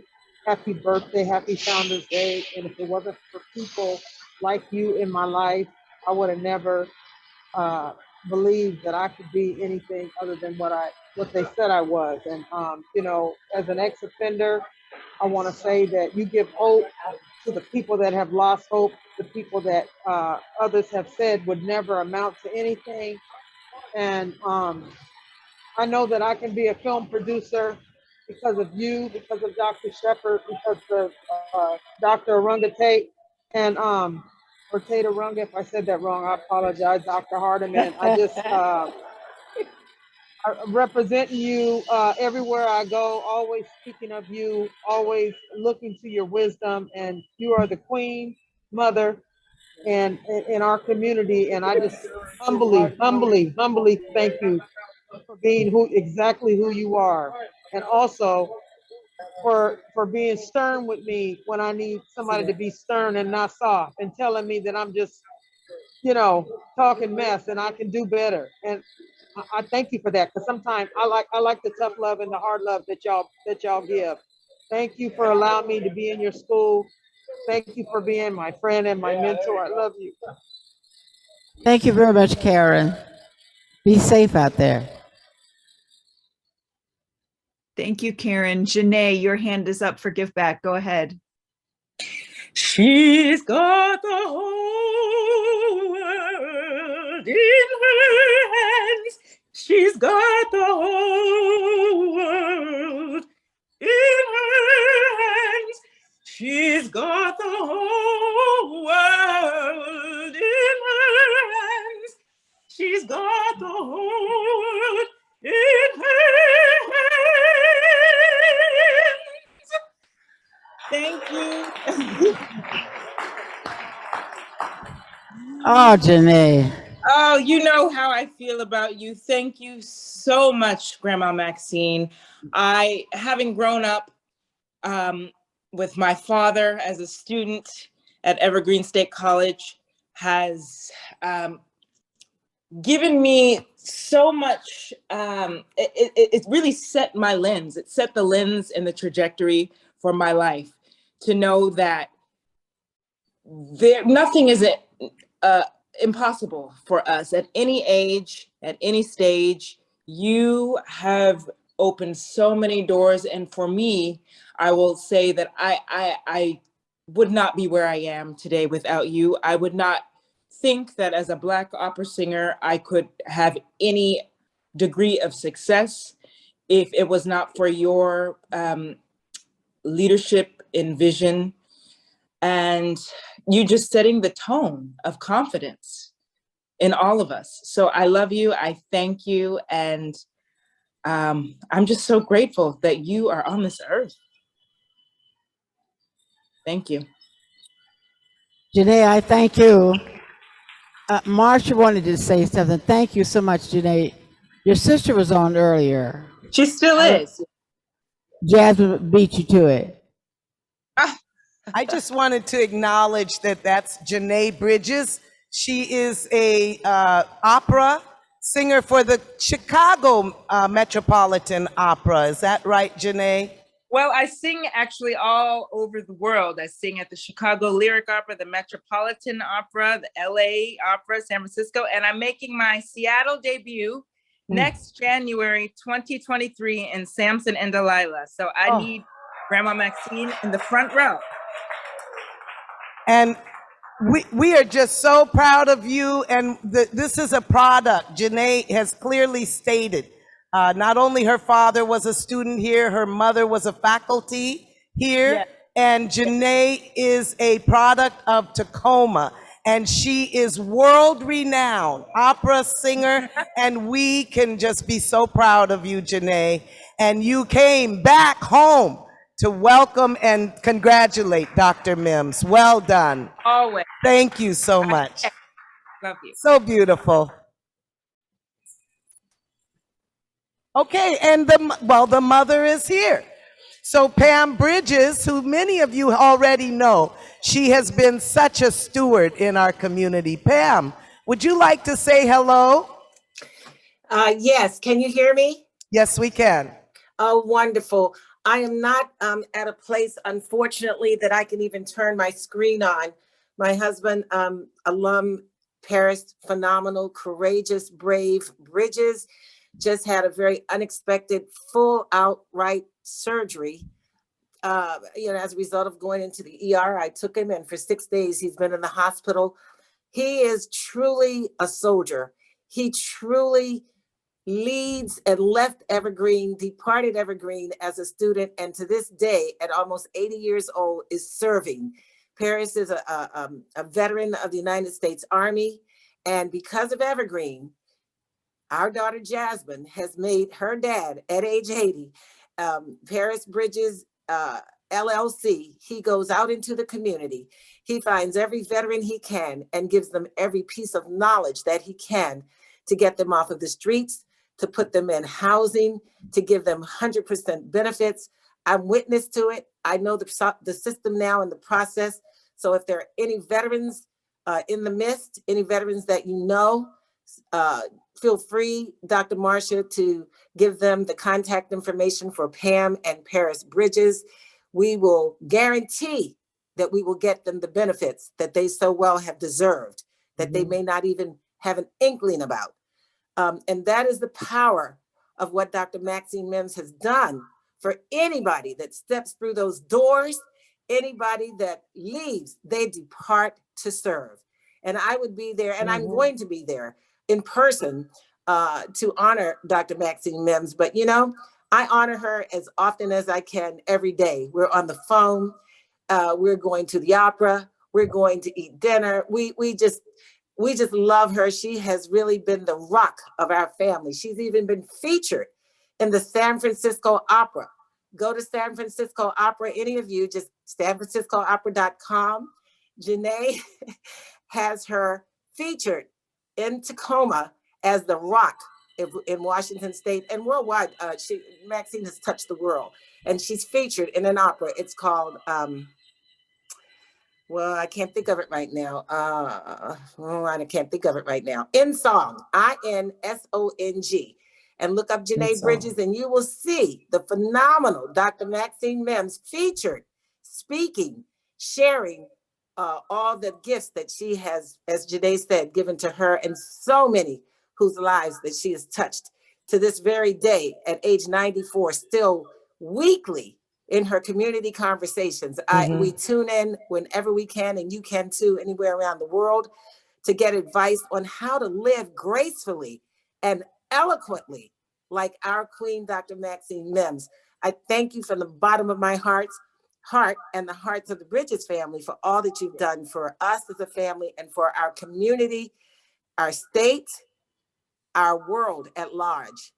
And Janae was actually calling in from the Kennedy Center. She probably was on stage, but when she said they were honoring Dr. Maxine Mims, she said, I don't care, I have to go. That's my grandma, Dr. Maxine Mims, and I'm leaving. So she's actually at the Kennedy Center in Washington, D.C. For any of you that are there, just Google Kennedy Center and she's performing, and you'll get to see again the Absolutely. product of Dr. Thank Maxine you so Mims. much, Thank Pam you. Bridges. Cut me off because I could keep going. I love you so much. God We bless you and honor happy you, birthday. Pam Bridges and Paris. You have an Yes, I speak to amazing him as well. family. You are an exemplary family. You've shown what it is to work hard. If anyone wants to know about family and how to grow a family, Pam Bridges, they have really invested very, very well. So thank you so much. Okay, Professor Hardy, do we have anyone left? There's no one with a hand up, Dr. Tatarunga. Would it be time to go to seminar, or should we keep going? It's not quite time for seminar because we have Great. 2 more hands Excellent. out here, and then we Great. will go to seminar. So we have 2, well, I see 3. Oh, I just saw 4. We could be here all day, but we're gonna take 2 more hands on for Lyceum. Then we'll shut it down and we can continue. And I want to acknowledge, she taught me, never have an elected official in the room and you don't acknowledge them. Dawn Mason is not only our esteemed alumni, she was a state senator for the state legislature in Washington State. And now she sits here right next to Dr. Mims to honor her. She has words to say. Thank you for being here. Thank you for having me.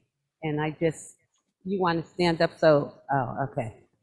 Maxine can't see. So I'll stand right here. So everyone can see. So I honor Dr. Maxine Mims. Everyone has said all the wonderful things that we all share about Dr. Mims. But I want to say this about me. People know me. Yes, I'm a former state legislator. I represented Seattle. But at her 90th birthday, I had an education tea for Dr. Mims. And my son, who doesn't speak much, he's also a graduate here, Dr. Joy Hardiman, I gave him to her. Morehouse couldn't educate him. Nobody could educate him. He's a genius. So I said, here, Joy, do whatever you need to do. And she did that. So I've graduated.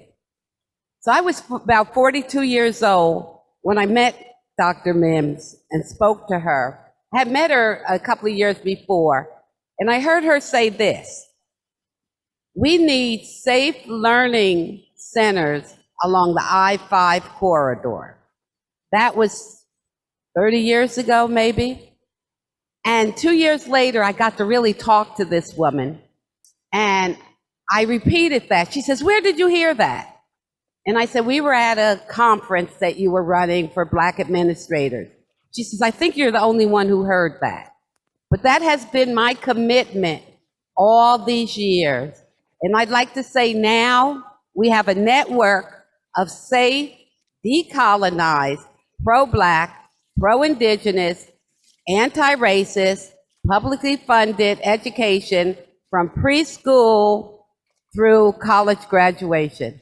And so Maxine sent that out into the air. That has been my mission and purpose, to support those who want to bring that education.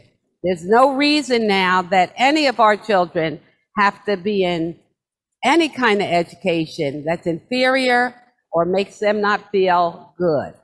So my son had said to the group, you don't know my mother, who she was the day before she met Dr. Maxine Mims. I was a different person. I was doing good, go to work every day, work for the government. But she said that, as she says to all of us, you are a genius.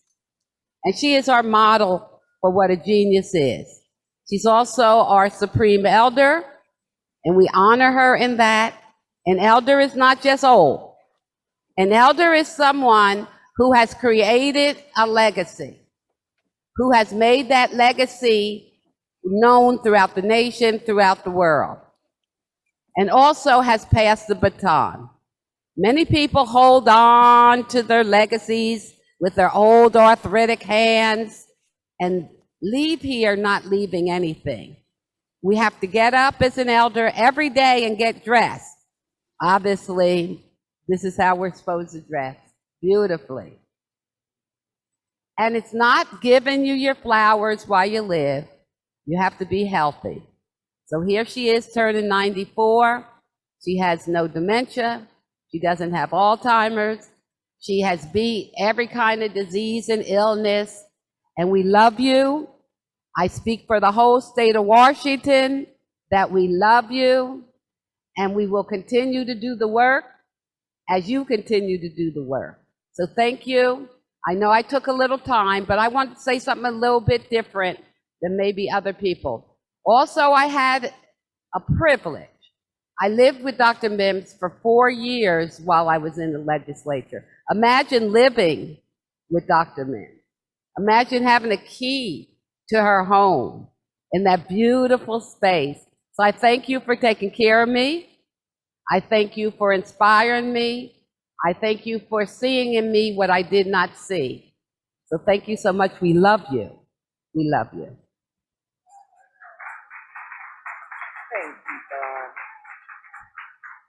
All right, we have one final give back, and it will come from, and you know, this is not only our alumni. David Smith is also the gentleman you will find here in the evenings. And he is here to guide you, and you will be safe and informed with David Smith around. So he will have the last word of give back.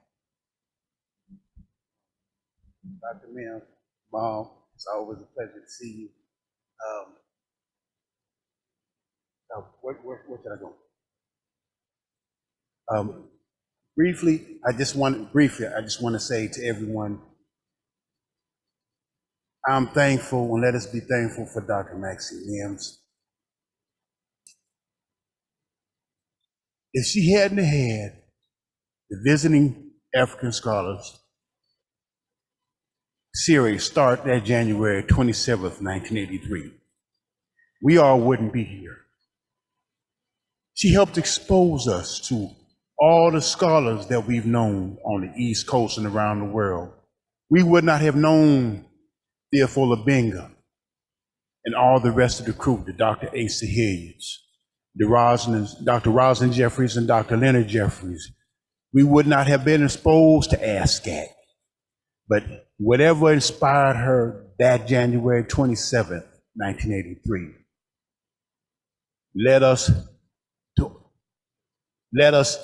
all that time before, even now, to Sister Arisha Day and her institute.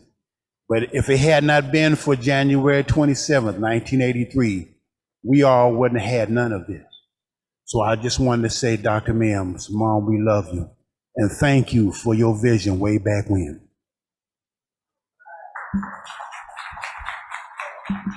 I think David is the one that knows me. I've known him since he was 6 months old.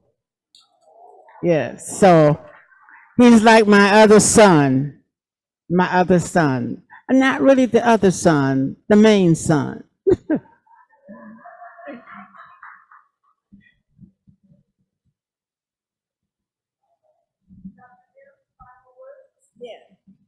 I would like you and is Patricia Valentine, has she come yet? Patricia, is Patricia here? Patricia, could you and Marsha sing for me? Is Patricia here? Oh, is she? Hey. Oh, Patricia, don't you look? These two are my. Oh my Lord. The two, please.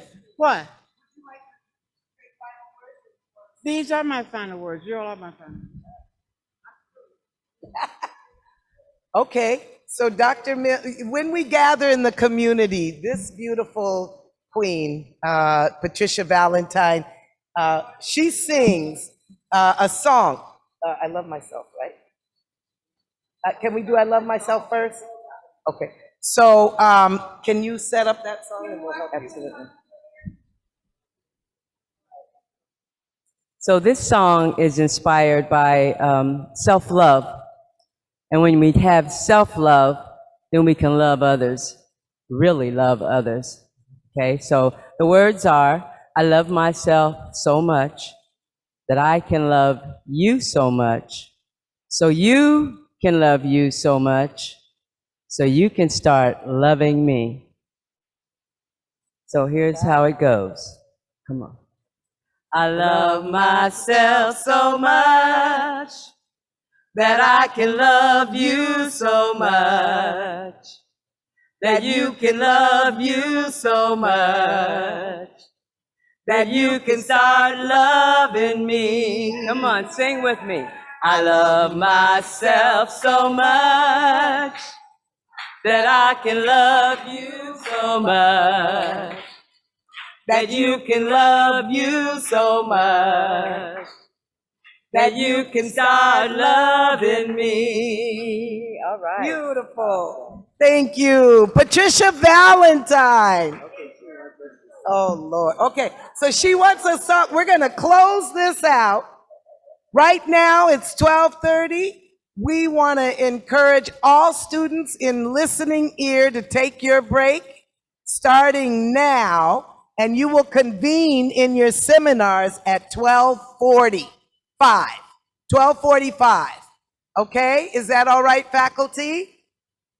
Thank you. Now we're going to close this out with Dr. Mim's favorite song. All right, have a fabulous week. And don't forget, this is Founders Week. Come to the campus and see all the beautiful creations. All right, we're going to close it out with Encourage My Soul. Ready? Oh. Encourage my soul and let us journey on, for the night is dark and and I am far from home.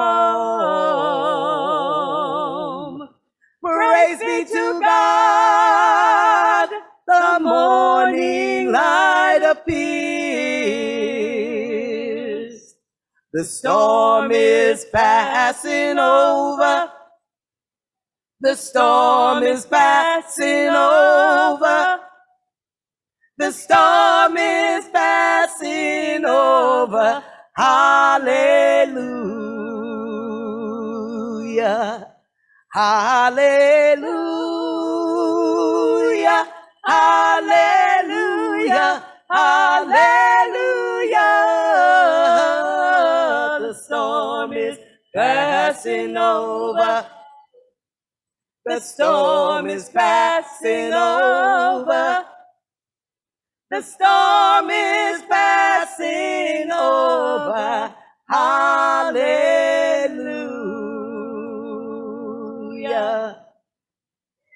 Ashe. Thank you, everyone. Thank you for making this a special program. It's kicking off our month for Dr. Mims in representation of her birthday. This is Founders Day. But because this is the 20th year that we have been in this building, it is going to be Founders Month. And as you have seen all the beautiful art that we are surrounded by, we want to thank Karen Akuye Vargas for bringing the art from the Maxine Mims Living Library. And we also want to ask you to be blessed by the food we are about to eat. We just hope that the food will nourish your body and that you will be stronger because of it. And that is my blessing for you. So with that, you know where the ladies in the gents room, we will convene and have our lunch together on behalf of Dr. Mims. Thank you for being here.